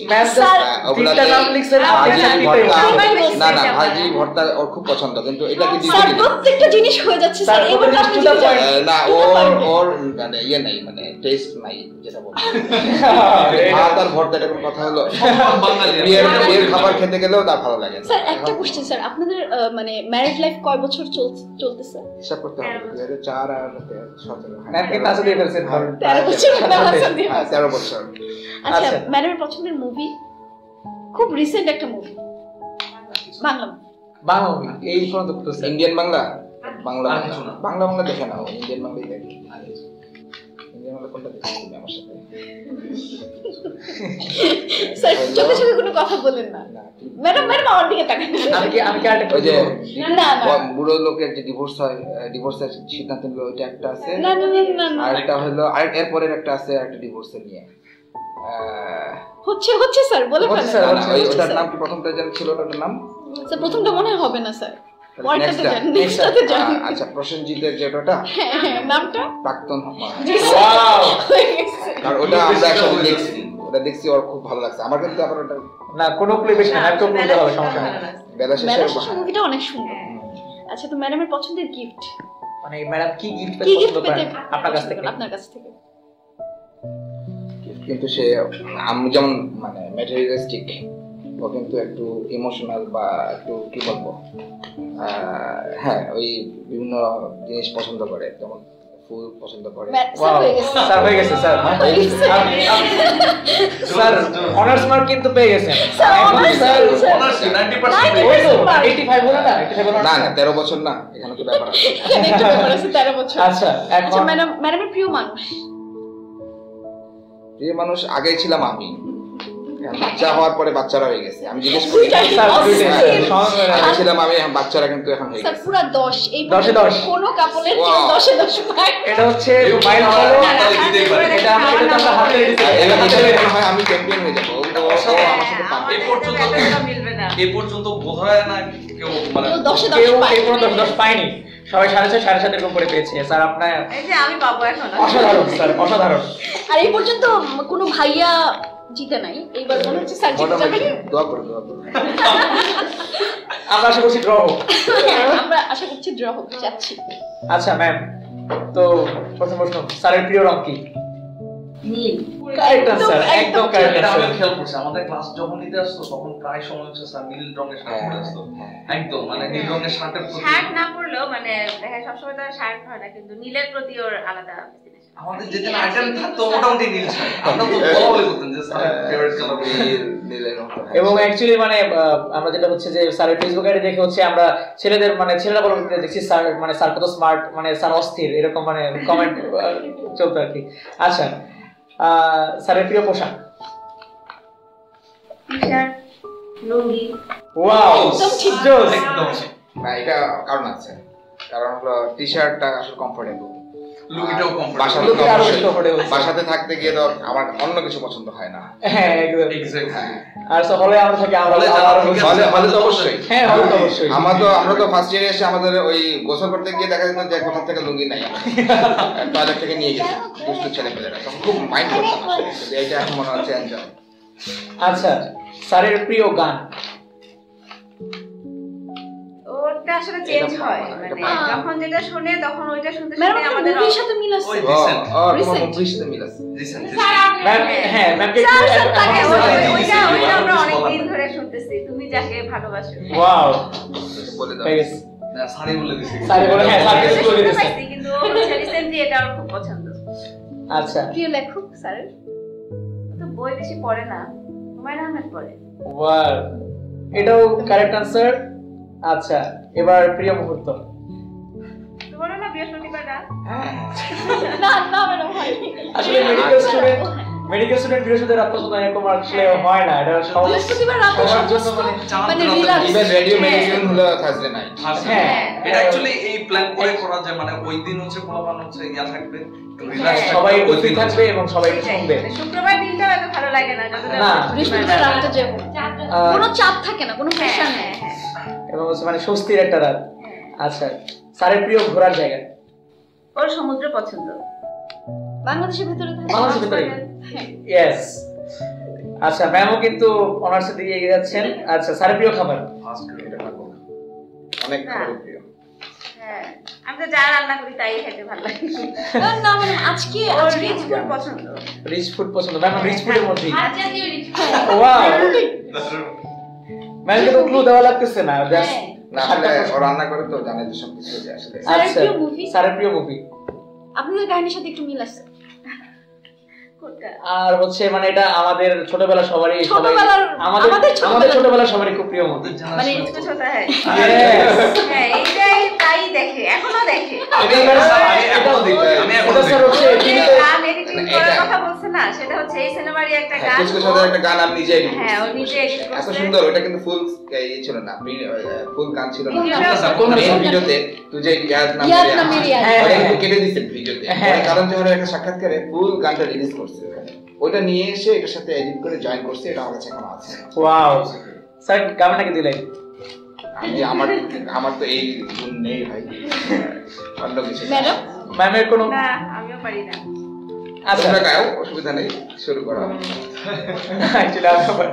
আচ্ছা, পরে আসতেছে এই প্রসঙ্গে। স্যার মানে কি ধরনের গিফট পেতে পছন্দ করেন? ওর স্পেসিফিক কিছু নাই, ওকে কোনো যে কোনো কিছু দিলেই খুশি হয়। এটাও রাইট আছে, এটাও রাইট আছে। গিফট না আসলে হলো কি, আমি ওর খুশি ঘড়ি ওই ফুল দিতে হবে এমন কোনো কথা নাই, আমাকে একটা যে কোনো ইউজ করার মতো জিনিস দিলে আমি খুশি। হ্যাঁ, গিফট এটা পেতে খুবই পছন্দ করে। ম্যাটেরিয়ালিস্টিক। হ্যাঁ, নিজে ম্যাটেরিয়ালিস্টিক, কিন্তু আমি কোনো কিছু চাইলে বলি যে তুমি এত ম্যাটেরিয়ালিস্টিক কেন? কি চাও? কোনো কিছুতে গিফট টিপ দেয় না, কোনো ডেতে দেয় না, চাইলে হ্যাঁ চাইলে আমি না গিফট আসলে গিফট স্যার কোনো ম্যাডামের বার্থডে ম্যারেজ ডে কোনোখানে গিফট দেন না? এটা আসলে ওরকম দেওয়া হয় না। তখন আমাকে এটা বলে তুমি এত আসলে ওই ম্যাটেরিয়ালিস্টিক কেন? এটা চাও কেন? এটা তো আসলে আমাদের কোনো কিছু তো কোনো হিসাব নেই, যেমন আমাদের জয়েন্ট অ্যাকাউন্ট, আমাদের কোনো আলাদা কোনো কিছু নেই, আলাদা বলে আমার তোমার কোনো কিছু নেই। যেভাবে চলছি এটাই তো আসলে লাইফটাই তো একটা গিফট। আমার মনে হয় ম্যাক্সিমাম রিলেশনশিপ গোল এটাই হওয়া উচিত যে আসলে নিজের বলে কিছু থাকবে না, সবই আমাদের। আচ্ছা, লাস্ট কোয়েশ্চেন ম্যাম, প্রিয় মানুষ স্যারের? ওর বাবা, তারপরে আমি, তারপরে বাচ্চারা। ম্যাডাম তিনটাই ঠিক হইছে। আচ্ছা, এই প্রথম ম্যাডামের জন্য একটা হাততালি আগে, ম্যাডাম সফল উত্তর দিয়েছে। কাপড়টার জন্য এবং স্যারের জন্য আরেকটা হাততালি। আমি তো ভয় পাইছিলাম যে কমে যাবে। আমি মনে করি না, কারণ আমার কাছে মনে হচ্ছে তুমি ধরা খাবা হলো যে সিনেমাতে, আর হলো তুমি ওই গান ইয়েতে বইটাতে হুমায়ুন আহমেদ যে। স্যার এরকম পরীক্ষার সময় মনে হয় কি ভাইবা দিয়ে প্রশ্নটা পারবে না, কিন্তু ছেলে পেরে যায়, ঠিক আছে। এবং প্রথমবারের মতো দুজনই 10-এ 10 পেয়ে ড্র করেছেন, এটা খুবই অসাধারণ। আচ্ছা, তো প্রেম তো বিয়ের আগের প্রেমটা তো শুনলাম, সেটা তো খুব শর্ট ডিউরেশনের ছিল, তো বিয়ের পরের প্রেমটা যদি মানে বিয়ের পরের প্রেমটা কিভাবে শুরু হয়েছে? বিয়ের পর থেকে আসলে ও তো বড় ছেলে, আমাদের মানে ওইভাবে আলাদা করে যে আমাদের ঘোরা, আমাদের আলাদা সময় কাটানো, এটা হয় নাই। আমরা পুরা পরদিন থেকে সংসার লাইফে ঢুকে গেছি, মানে হচ্ছে ঘুরতে গেলেও ফ্যামিলি সবাইকে নিয়ে। হ্যাঁ, ঘুরতে গেলেও সবাই, যেমন আমাদের বিয়ের পরপরই আমার দেবরও এয়ারফোর্সে আছে, ও ট্রেনিং এ চলে গেল, তো আমরা তিনজনই তখন বাসায়, আমরা দুজন আমার শাশুড়ি, তো দেখা গেছে যে আমরা যে কোনো কোথাও ঘুরতে গেলেও আমরা তিনজন মিলেই যেতে হতো, তিনজন মিলে কক্সবাজার গিয়েছি। হ্যাঁ, এইরকম অবস্থা। ম্যাম তারপরে এরকম মানে কখনো আসেনি যে মানে একদিন হচ্ছে স্যার এসে বলেন আচ্ছা চলো আজকে তুমি আর আমি মানে কি কোথাও ঘুরে আসি, ছোটখাটো? না, এটা নিয়ে তো সবচেয়ে বেশি ঝগড়া হতো, মানে আমি সবসময় চাইতাম যে আমরা দুজন একটু ঘুরে আসি বা আমরা একটু সময় কাটাই, আর সবসময় দেখা যেত যে ও অন্য কাজেই বিজি, হয়তো কোনো ফ্রেন্ড চলে আসছে বা কারো অপারেশন হচ্ছে। ম্যাম স্যার অনেক সংসারী। হ্যাঁ, মানে ও আসলে বেশি দায়িত্ব নেয়, দায়িত্বশীল বেশি। আমার কাছে মনে হয় একজন হেল্প চাচ্ছে, ফ্রেন্ড আসছে, তাকে একটু হেল্প করি, তার সাথে একটু কথা বলি, বা দেখা গেছে যে একজনের অপারেশন হচ্ছে তার সাথে আমি একটু গিয়ে বা দাঁড়াই। ওইদিন আমাদের কোথাও যাওয়ার কথা ছিল, ওদের যাওয়াটা থেকে নাই।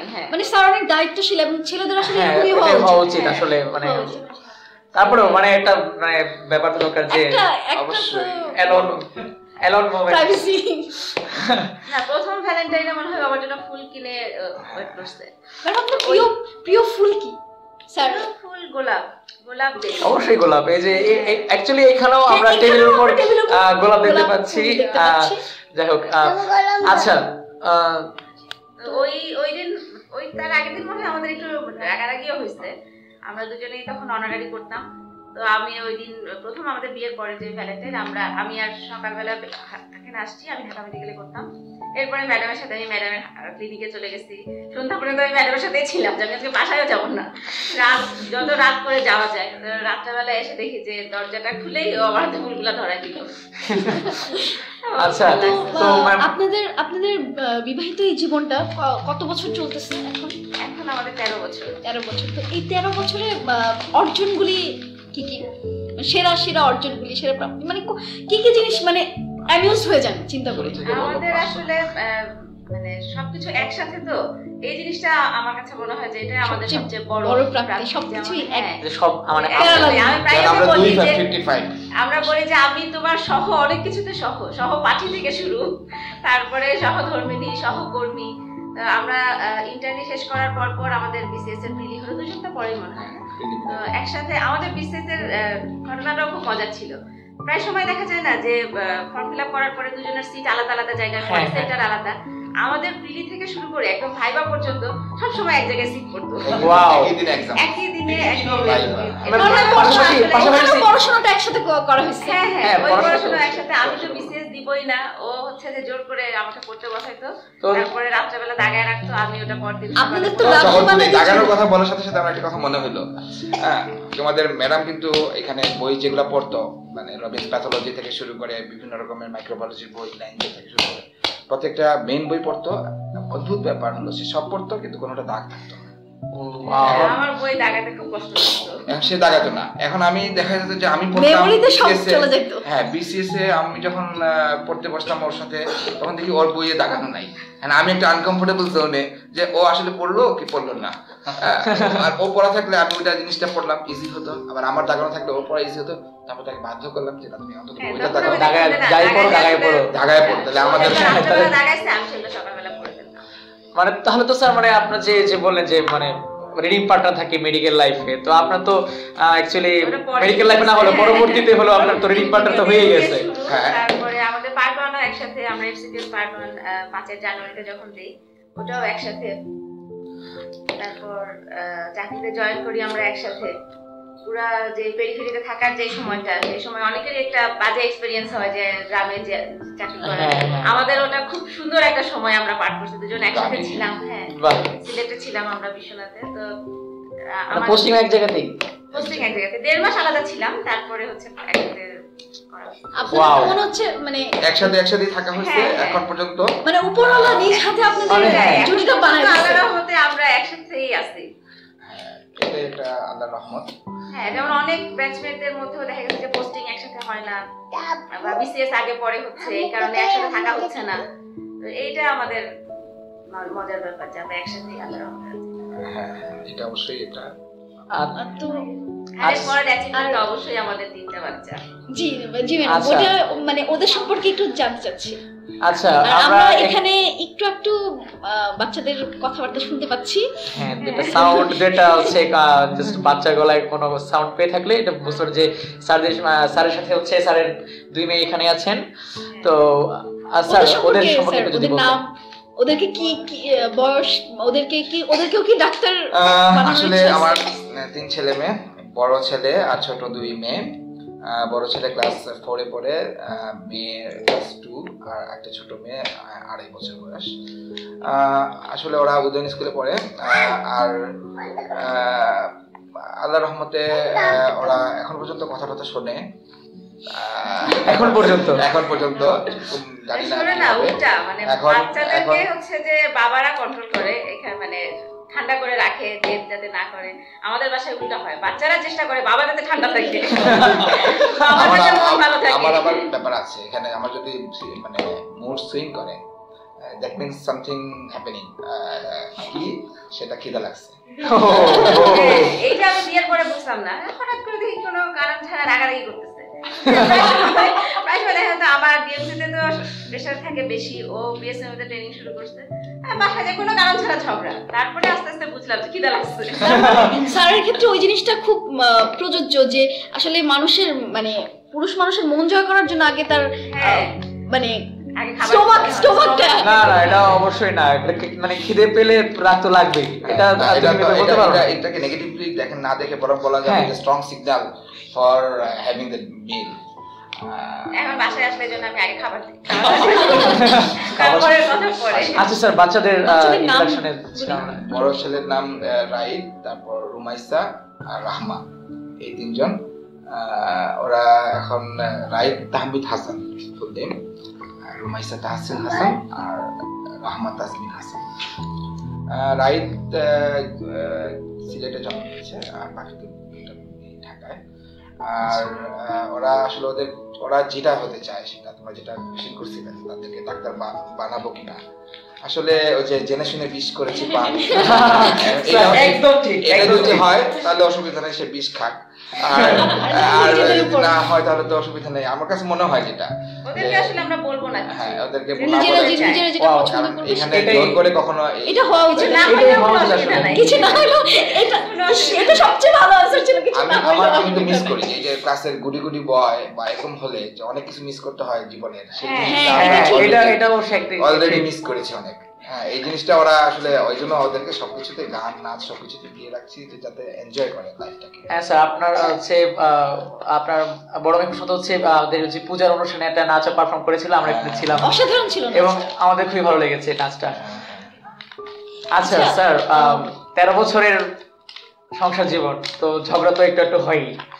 এখন স্যার ঝগড়া হলে মেইনলি মানে কি কারণে মানে ঝগড়া হয়, বা আমরা শুনেই ফেলছি যে স্যারের খিদা লাগলে ঝগড়াটা হয় বেশি। সেটা ঠিক। আর ঝগড়া তো আসলে part and parcel of conjugal life. হ্যাঁ এটা কখনো যদি কেউ যদি বলে যে আমাদের কোনো ঝগড়া হয় না, সেটা আসলে কতটুকু ইয়ে বলছে ট্রু বলছে সেটা নিয়ে আমি ডাউট করি। ঝগড়া লাগে, আমাদের বেশিরভাগ ঝগড়াটাই হয় খুব একটা তুচ্ছতা ছিল একটা মেয়ে, মানে এগুলা এটাই রুলস তো স্যার, এটাই রুলস। তুচ্ছ জিনিসই ঝগড়া, জিনিসটাকে মানে যে তিলকে তাল করা ব্যাপার থাকে না, এটা বললা কেন, এটা কেন, তাহলে এটা কি, হ্যাঁ তাহলে এই সেই। শেষ পর্যন্ত আমাকে শুনতে হয় শুধু আমি বলি তোমার সংসারটা করো। অন্য মেয়ে হলে কখন তোমাকে ছেড়ে চলে যেত, এটা বলে কমন ডায়লগ, এটা মেয়েদের কমন ডায়লগ, খুবই নির্লিপ্ত ভাষা, এটা সবাই বলে আমি ঘুমাই যাই, তখন আরো বেশি রাগ লাগে। কিন্তু স্যার মানে ঝগড়া হলে মানে কে আগে মানে মিডিয়েট করেছে যে না ঠিক আছে যা হয়েছে হয়েছে, বা এরকম করে? ভাই আমি এইগুলাতে নাই ভাই, লাইক এ বস সবাই মিলে হচ্ছে যে হ্যাঁ বস রাজা। আমি ভাই গেলাম, ঘুমাই গেলাম। ওর ওদিকে ওর মাথার মধ্যে এগুলোতে বাইক হয় না যে আসলে কিভাবে মানুষ ঘুমাইতে পারে ঝগড়ার পরে। আমি বললাম ঘুমটাকে তো মিস দেওয়া উচিত না, আর সে দেখা যাচ্ছে যে আসলে আমার মনে হয় যে বেশিক্ষণ এই ঝগড়াটা কন্টিনিউ না হয়, জীবনে সময় নষ্ট করে তো লাভ নাই, সময় নষ্ট করে লাভ নেই। আর ঝগড়া তো সবার সাথে করা যায় না, ঝগড়া পছন্দের মানুষের সাথেই করা হয়। ও তো মাঝে মাঝে স্বপ্ন দেখেও ঝগড়া শুরু করে দেয়, মানে স্বপ্নের মধ্যে কিছু একটা দেখছে, ঘুম থেকে ওঠার পরে রাগারাগি করতেছে, কি ব্যাপার কি হলো, স্বপ্নে আমি দেখছি আমাকে খুব বিয়ে করা হচ্ছে, অপমানিত করা হচ্ছে। আমি বললাম দাঁড়া এবার দেখে নেই। হ্যাঁ আমি ঘুম থেকে উঠে সেটা কন্টিনিউশন চালাচ্ছি। দেখা যাচ্ছে আমি তাকে বলতেছি হ্যাঁ এই না সেই না, তুমি যে এরকম ও বুঝতেছে না হঠাৎ কি হইলো ঘটনা। তারপরে এখন বুঝছে যে আসলে স্বপ্নের কন্টিনিউশন অনেক সময় আমি হচ্ছে।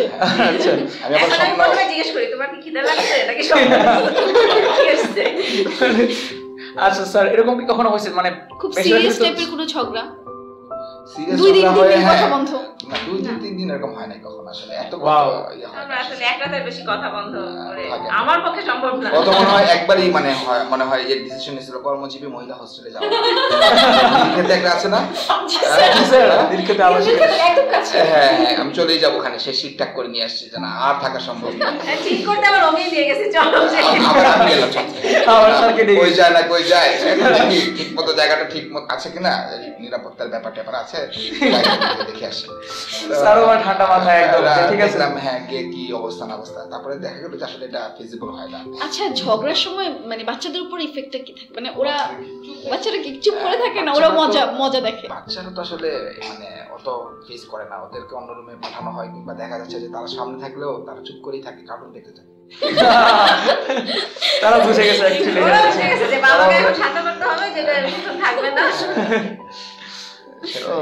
অনেক এবং এটা নতুন কিছু না, না এটা আসলে থাকবে। যেমন আমি বলি সবসময় বলি যে আসলে ম্যারিটাল লাইফ বা কনজুগাল লাইফ যেটা হলো যে দুই মেরুর বাসিন্দা একসাথে ফ্যামিলিতে আসবে, একই সাথে সংসার করবে, তো কারো পছন্দ ডিফারেন্ট হবে। যেমন আমাদের 2-3 বছর মানে সময় চলে গেছে বুঝতে আমাদের আগে অ্যাফেয়ার ছিল না, আমরা কেউ বুঝতাম না আসলে যে কার পছন্দ কোনটা কার কি।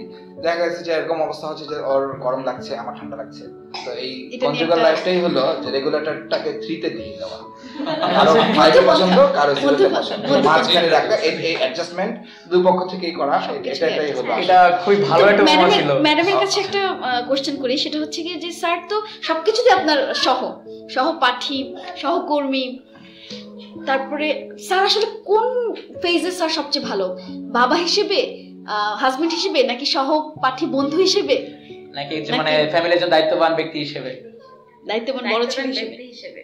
এটাই। আর সবকিছুতেই ও ভালো, বাবা হিসেবেও ভালো, বন্ধু হিসেবেও ভালো, হাজবেন্ড হিসেবেও ভালো, মানে ওই যে ওর আসলে মানে দায়িত্বশীল,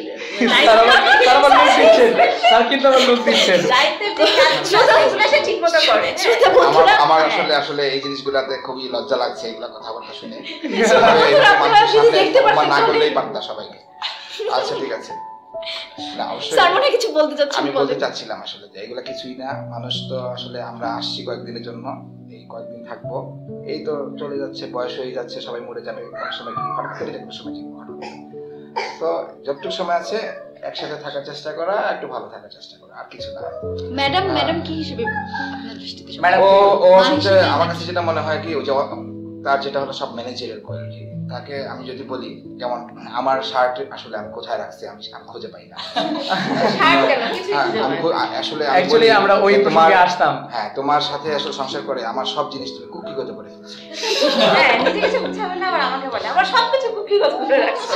ফেলছো, স্যার খুব অগোছালো, ম্যাম হচ্ছে গোছালো। হ্যাঁ, অনেকটা এরকমই।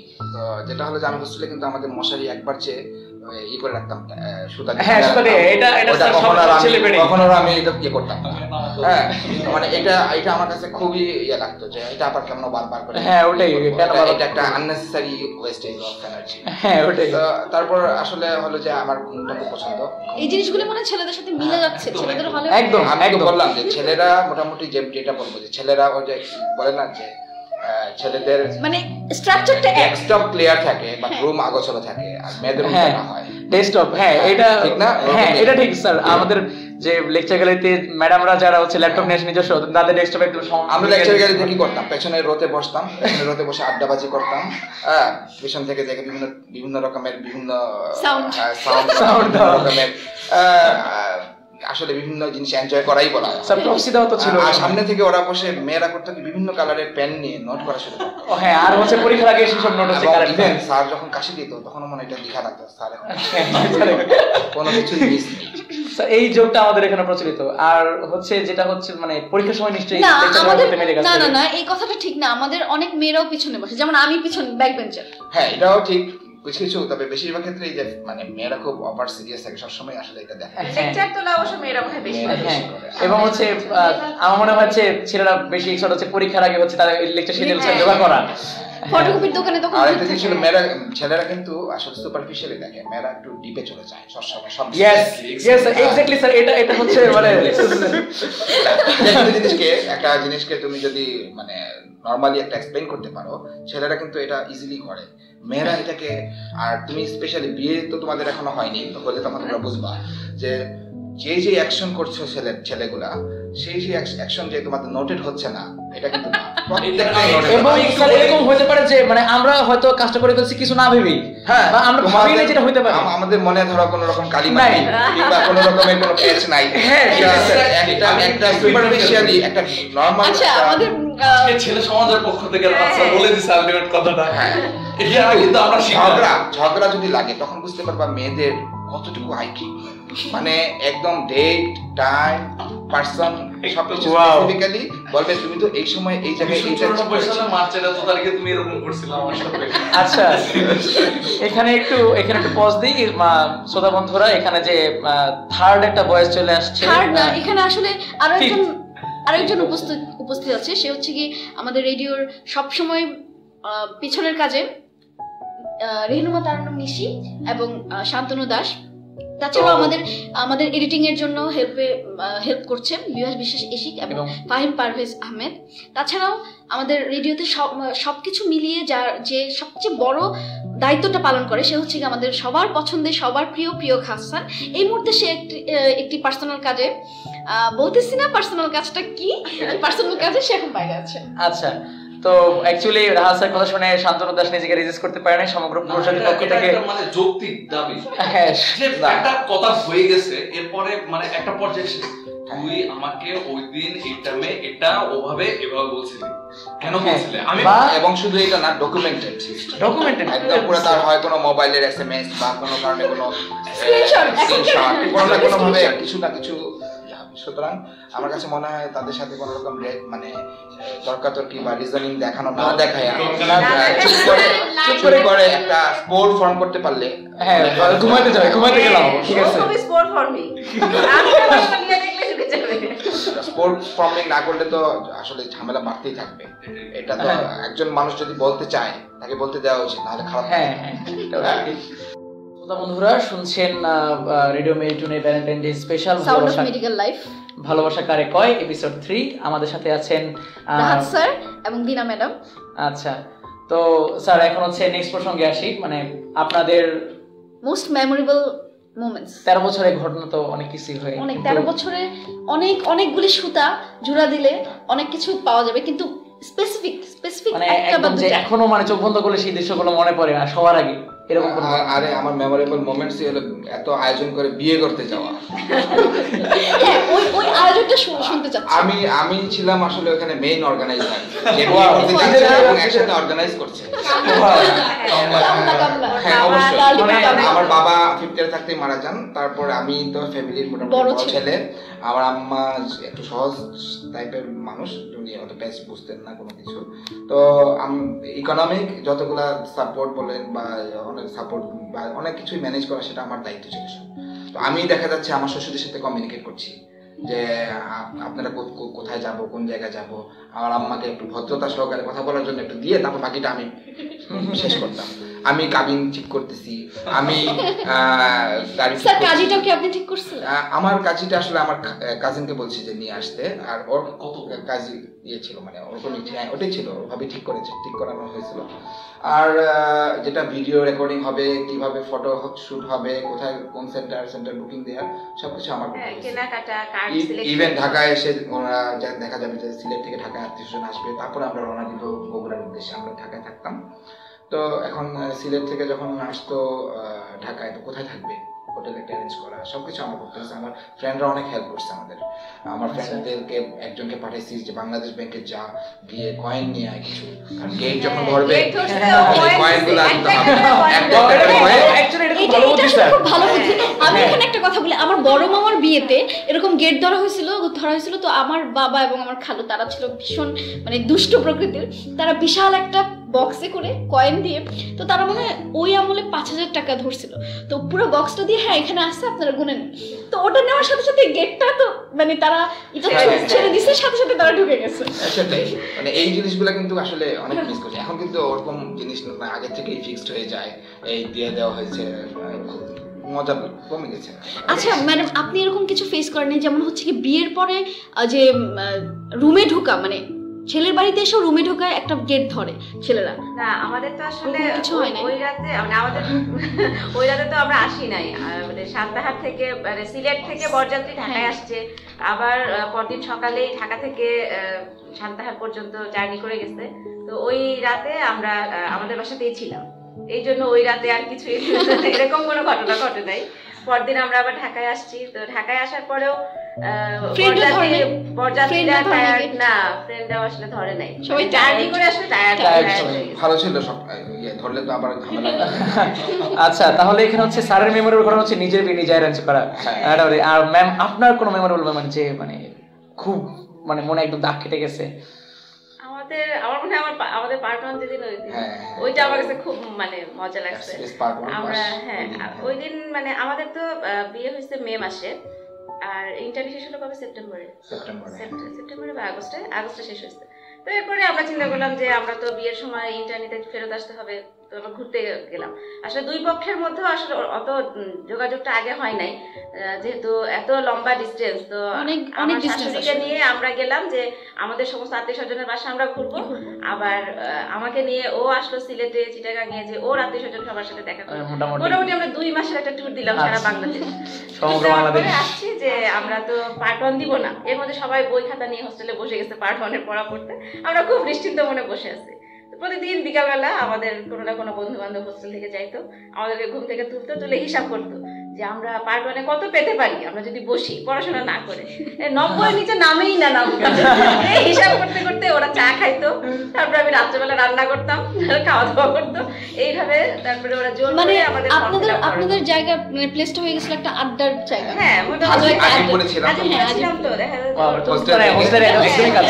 দেখা যাচ্ছে যে ওই হোস্টেল কিন্তু বন্ধ থাকে, বিভিন্ন ঈদের সময় হোস্টেলে কিন্তু খাবার দাবার শুরু হয় না, তখন দেখা যাচ্ছে আমাদের বাসায় ওরা এসে বিশাল মেমোরেবল একটা ঘটনা। হ্যাঁ, তো তারপরে আমাদের একটা ফ্রেন্ড একদিন চলে আসছে, রায়হান চলে আসছে যে তোরা ফর্ম ফিল আপ না করলে আমি ফর্ম ফিল আপ করতে যাবো না। তারা বললো আচ্ছা ঠিক আছে, আমরা তো পাস করবো না, ওর পাসটা আমরা আটকাই কেন, যাই ওর সাথে ফর্ম ফিল আপ করে আসি। রাস্তার মধ্যেও আমরা ঠিক করি নাই যে আমরা কে কোন সাবজেক্ট দিব। আমারটা ঠিক করছি, ও যাওয়ার সময় ঠিক করছে যেতে যেতে এন্ডোক্রাইন দিব। তারপরে রায়হান ওকে বলছে এন্ডোক্রাইন দিবি তো, চিন্তা করে দেখ। সে যাওয়ার সময় ফর্ম ফিল আপ করার সময় দিচ্ছে ইন্টারনাল মেডিসিন। মানে এরকম অবস্থা, আমাদের কোনো ঠিক আমাদের নিজস্ব কোন সাবজেক্ট নেব সেটাও আমাদের কোনো আইডিয়া নেই। তারপরে আমরা পড়ি না, আমরা ঘোরাঘুরি করি, এর ওর বিয়ে খাই, আমাদের পরীক্ষা নিয়ে কোনো চিন্তা নেই। তো প্রথম দিন পরীক্ষা দিয়ে আসলাম, আমার তো রেডিওথেরাপি, আমার পেপার 2 ছিল রেডিয়েশন ফিজিক্স। তো ওর রুমমেট ছিল মারুফ, ও রেডিওথেরাপিতে পরীক্ষা দিচ্ছে। ও বললো যাই তোমাদের বাসায় যাই, তোমার সাথে আজকে ফিজিক্স পড়বো। হ্যাঁ চলে আসো। তারপরে রাত্রেবেলা এসে ও একটু পড়াশোনা করলো আমাদের সাথে। ও আবার একটু বেশি হাতের টাইপের ছিল, ও মানে বিশাল গ্রাফ টাফ যেগুলা ভিতরের দিকে, আর আমি তো পড়ি নাই, ডিপ পড়ালেখা। আমি বললাম মারুফ এগুলো পড়ি একটু সামনের দিকে, ও পড়ে না। পরদিন পরীক্ষা, ফিজিক্স পরীক্ষা খুবই খারাপ হলো। মারুফের খুব মন খারাপ, ও অনেক পড়াশোনা করছে, আমার বই খাতা ওই কিনে দিচ্ছে, কোচিং এর কয়েকটা ক্লাসে ও আমাকে নিয়ে গেছে। তারপরে আমি এসে বাসায় ঘুমাই গেছি যে এটা ঘুম দেই একটা, ও রাত হবে তো না। হ্যাঁ হ্যাঁ, ও পড়তেছে, ওর অভ্যাস হচ্ছে রাত জেগে পড়া, আর রাত্রেবেলা ওর খুব মেজাজ খারাপ হচ্ছে, আমি কেন ঘুমাচ্ছি। আসলে এটা কিন্তু আমার হোস্টেলে খুব খারাপ। এই যে মানে অনেক আমার ছিল হলো কি সবার আগে ভাইবা, ওরা সবাই ঘুরে ঘুরে বেড়াচ্ছে। হ্যাঁ, এটা খারাপ লাগতো। আর ভাইবা ধরেন ওর একদিন আমার একদিন যে এসে ঘুমাচ্ছে তার হচ্ছে লাফিটাতে দিয়ে তুলে ওর খুব মেজাজ খারাপ হয়, মানে আমার ঘুম দেখলে ওর মেজাজ খারাপ হয়। তারপরে আমাকে বলে এইবার না হয় পাস না করলাম, পরের বারের জন্য তো পড়া যায়। আমি চিন্তা করলাম আচ্ছা ও পড়তেছে, আমি একটু বই নিয়ে বসি। তো তারপরে পরের দিন আমরা পরীক্ষা দিয়ে আসলাম। দিয়ে আসার পরেও সন্ধ্যাবেলা আমি বললাম চলো যাই রেজাল্ট দেখে আসি। ওর খুব মেজাজ খারাপ, রেজাল্ট দেখতে যাবো কেন, দুজন মিলে ফেল করবো, এটা কোনো দেখার জিনিস হইলো না, সবাই তো পাস করবে, সবাই তো আসবে, তখন তো আসলে চলো যাই। হ্যাঁ গেলে কি আর হবে, সবাই জানবে আমরা ফেল করছি। তারপরে অনেক কষ্ট করে তাকে রাজি করালাম যাওয়ার জন্য, সে মাত্র বিছানা থেকে উঠছে, হ্যাঁ যাবে। তারপরে সে তাকায় দেখে আমি একটা শাড়ি বের করতেছি, আমার রাগ করে শুয়ে উঠছে, ফেল করে যাচ্ছে। এই সময় রাইহানি ফোন করছে যে প্রথমে তো আমাদের তো দুইজন আমরা পাস করছিলাম পার্ট 1 রেডিওথেরাপিতে। ও ফোন করে বলে এই দিনা তো পাস করছে। তারপরে ও বলে তাহলে আমারটা খোঁজ ভালো করে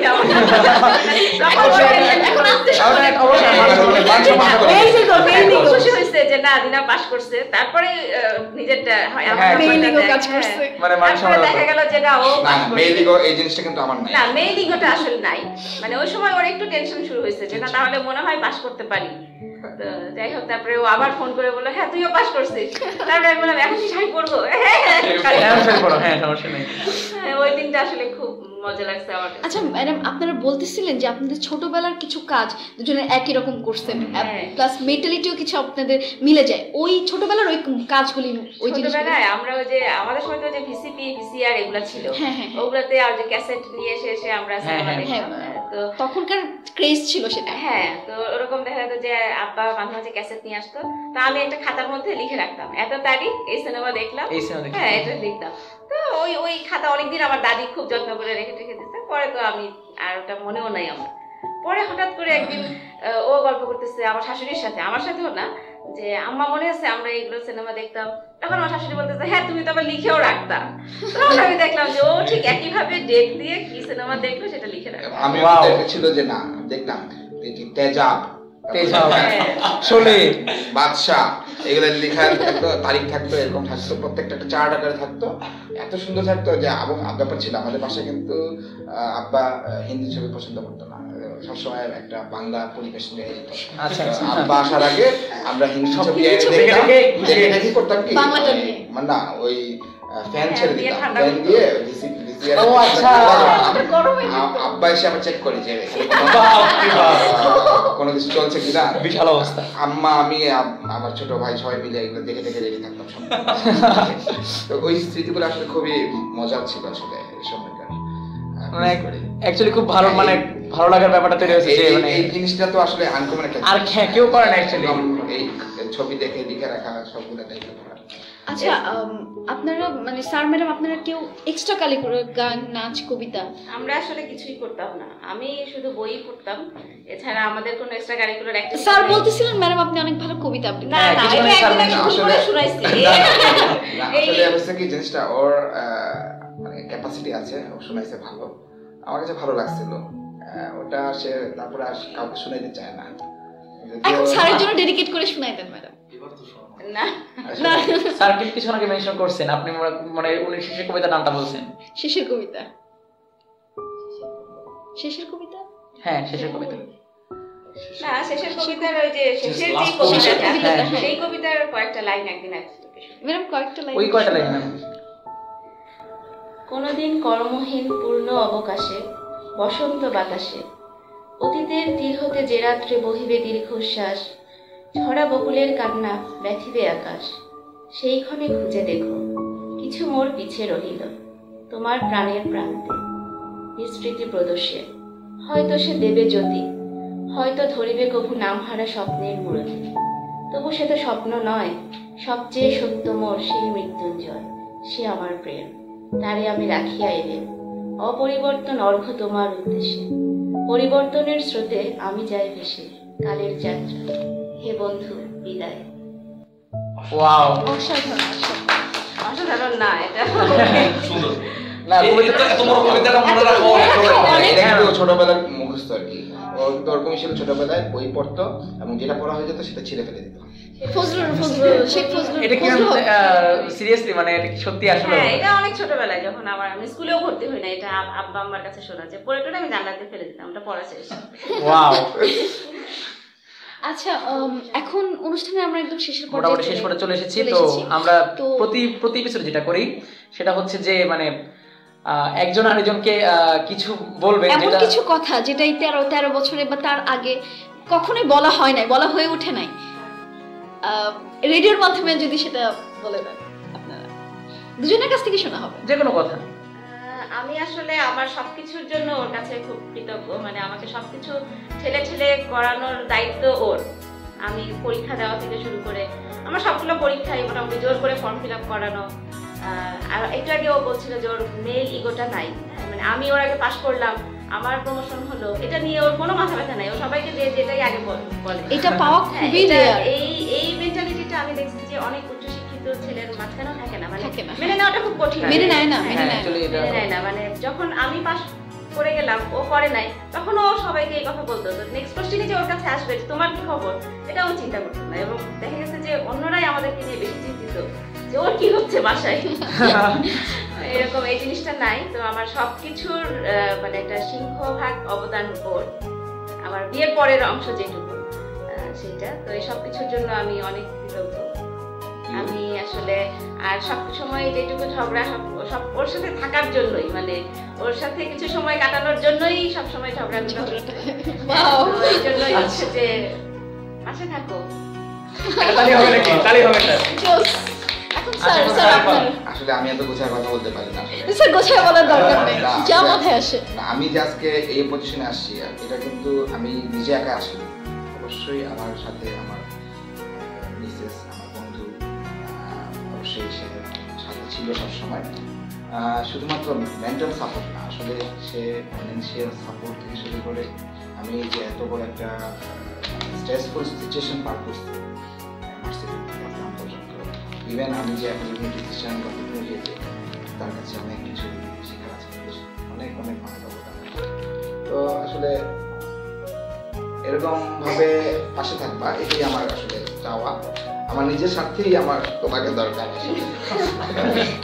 যে নাহলে আমার আসলে এই যে জামা খুঁজে দিবে কে, এটা করবো ওটা জামা করবো, খুঁজে দিবে এগুলো ডিসিশন নিবে কে, হ্যাঁ এগুলো ব্যাপার অনেক কিছু ব্যাপার আছে ছেলেদের, এগুলো আসলে এই কারণেই আসলে ইমোশনালের চেয়েও একসময় ভাইটাল হয়ে দাঁড়ায়।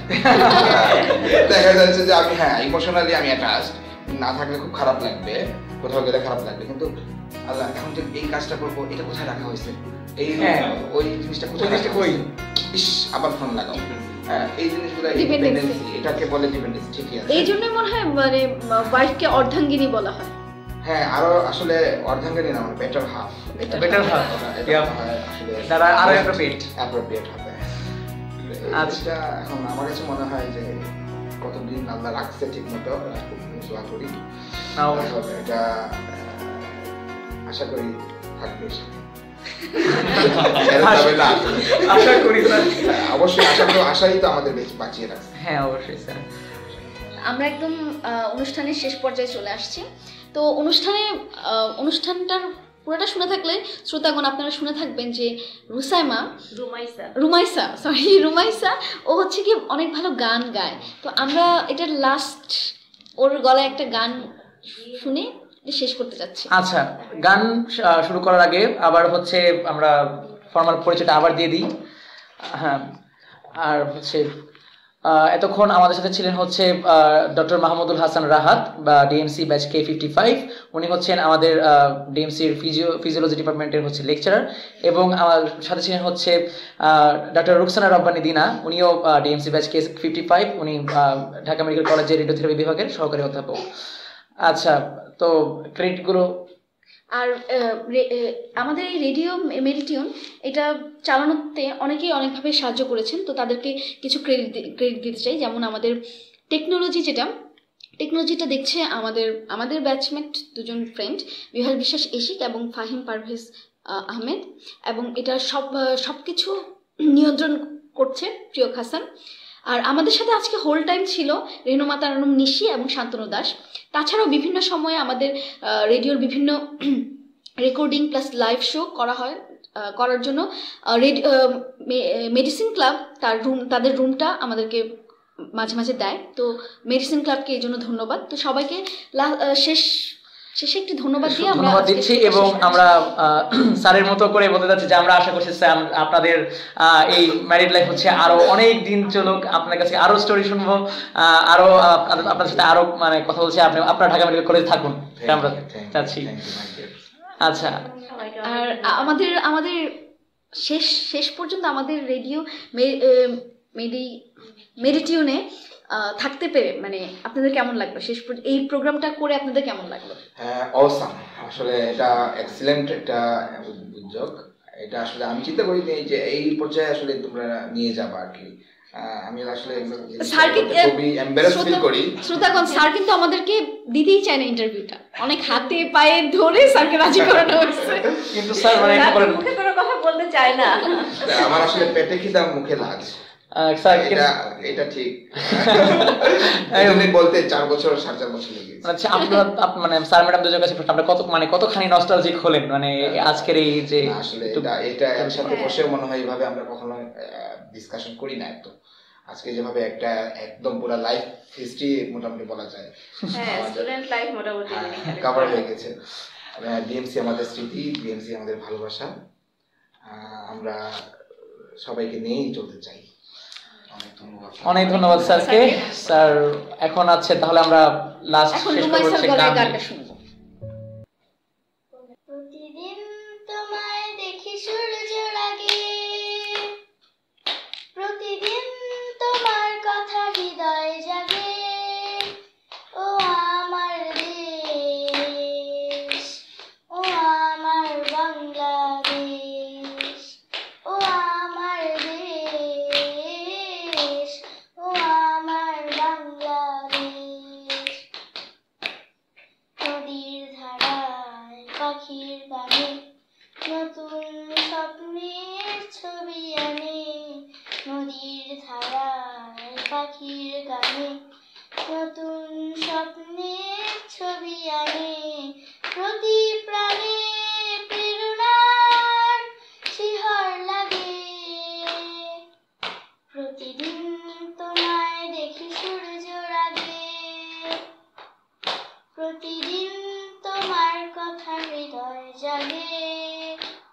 ও আমার দেশ, ও আমার বাংলাদেশ, ও আমার দেশ, ও আমার বাংলাদেশ। ফসল শুকায় আলোর তৃষা, নতুন ছন্দের দিল দিশা। ফসল শুকায় আলোর তৃষা, নতুন ছন্দের দিল দিশা। প্রতি মনের চেতনার জোয়ার জাগে, প্রতিদিন তোমায় দেখি সূর্য রাগে, প্রতিদিন তোমার কথা হৃদয় জাগে। ও আমার দেশ, ও আমার বাংলাদেশ, ও আমার দেশ, ও আমার বাংলাদেশ, ও আমার দেশ, ও আমার বাংলাদেশ, ও আমার দেশ, ও আমার বাংলাদেশ। ওয়াও। তো শ্রোতা বন্ধুগণ শুনছিলেন রেডিও মেরিটোনে ভ্যালেন্টাইন্স ডে স্পেশাল ভালোবাসা কারে কয় এপিসোড 3। আজকে আমরা এখানে আমি আবির ঘোষ এবং আমি জাইন সাচি, আমরা এখানে সাইন আউট করছি। Thank you.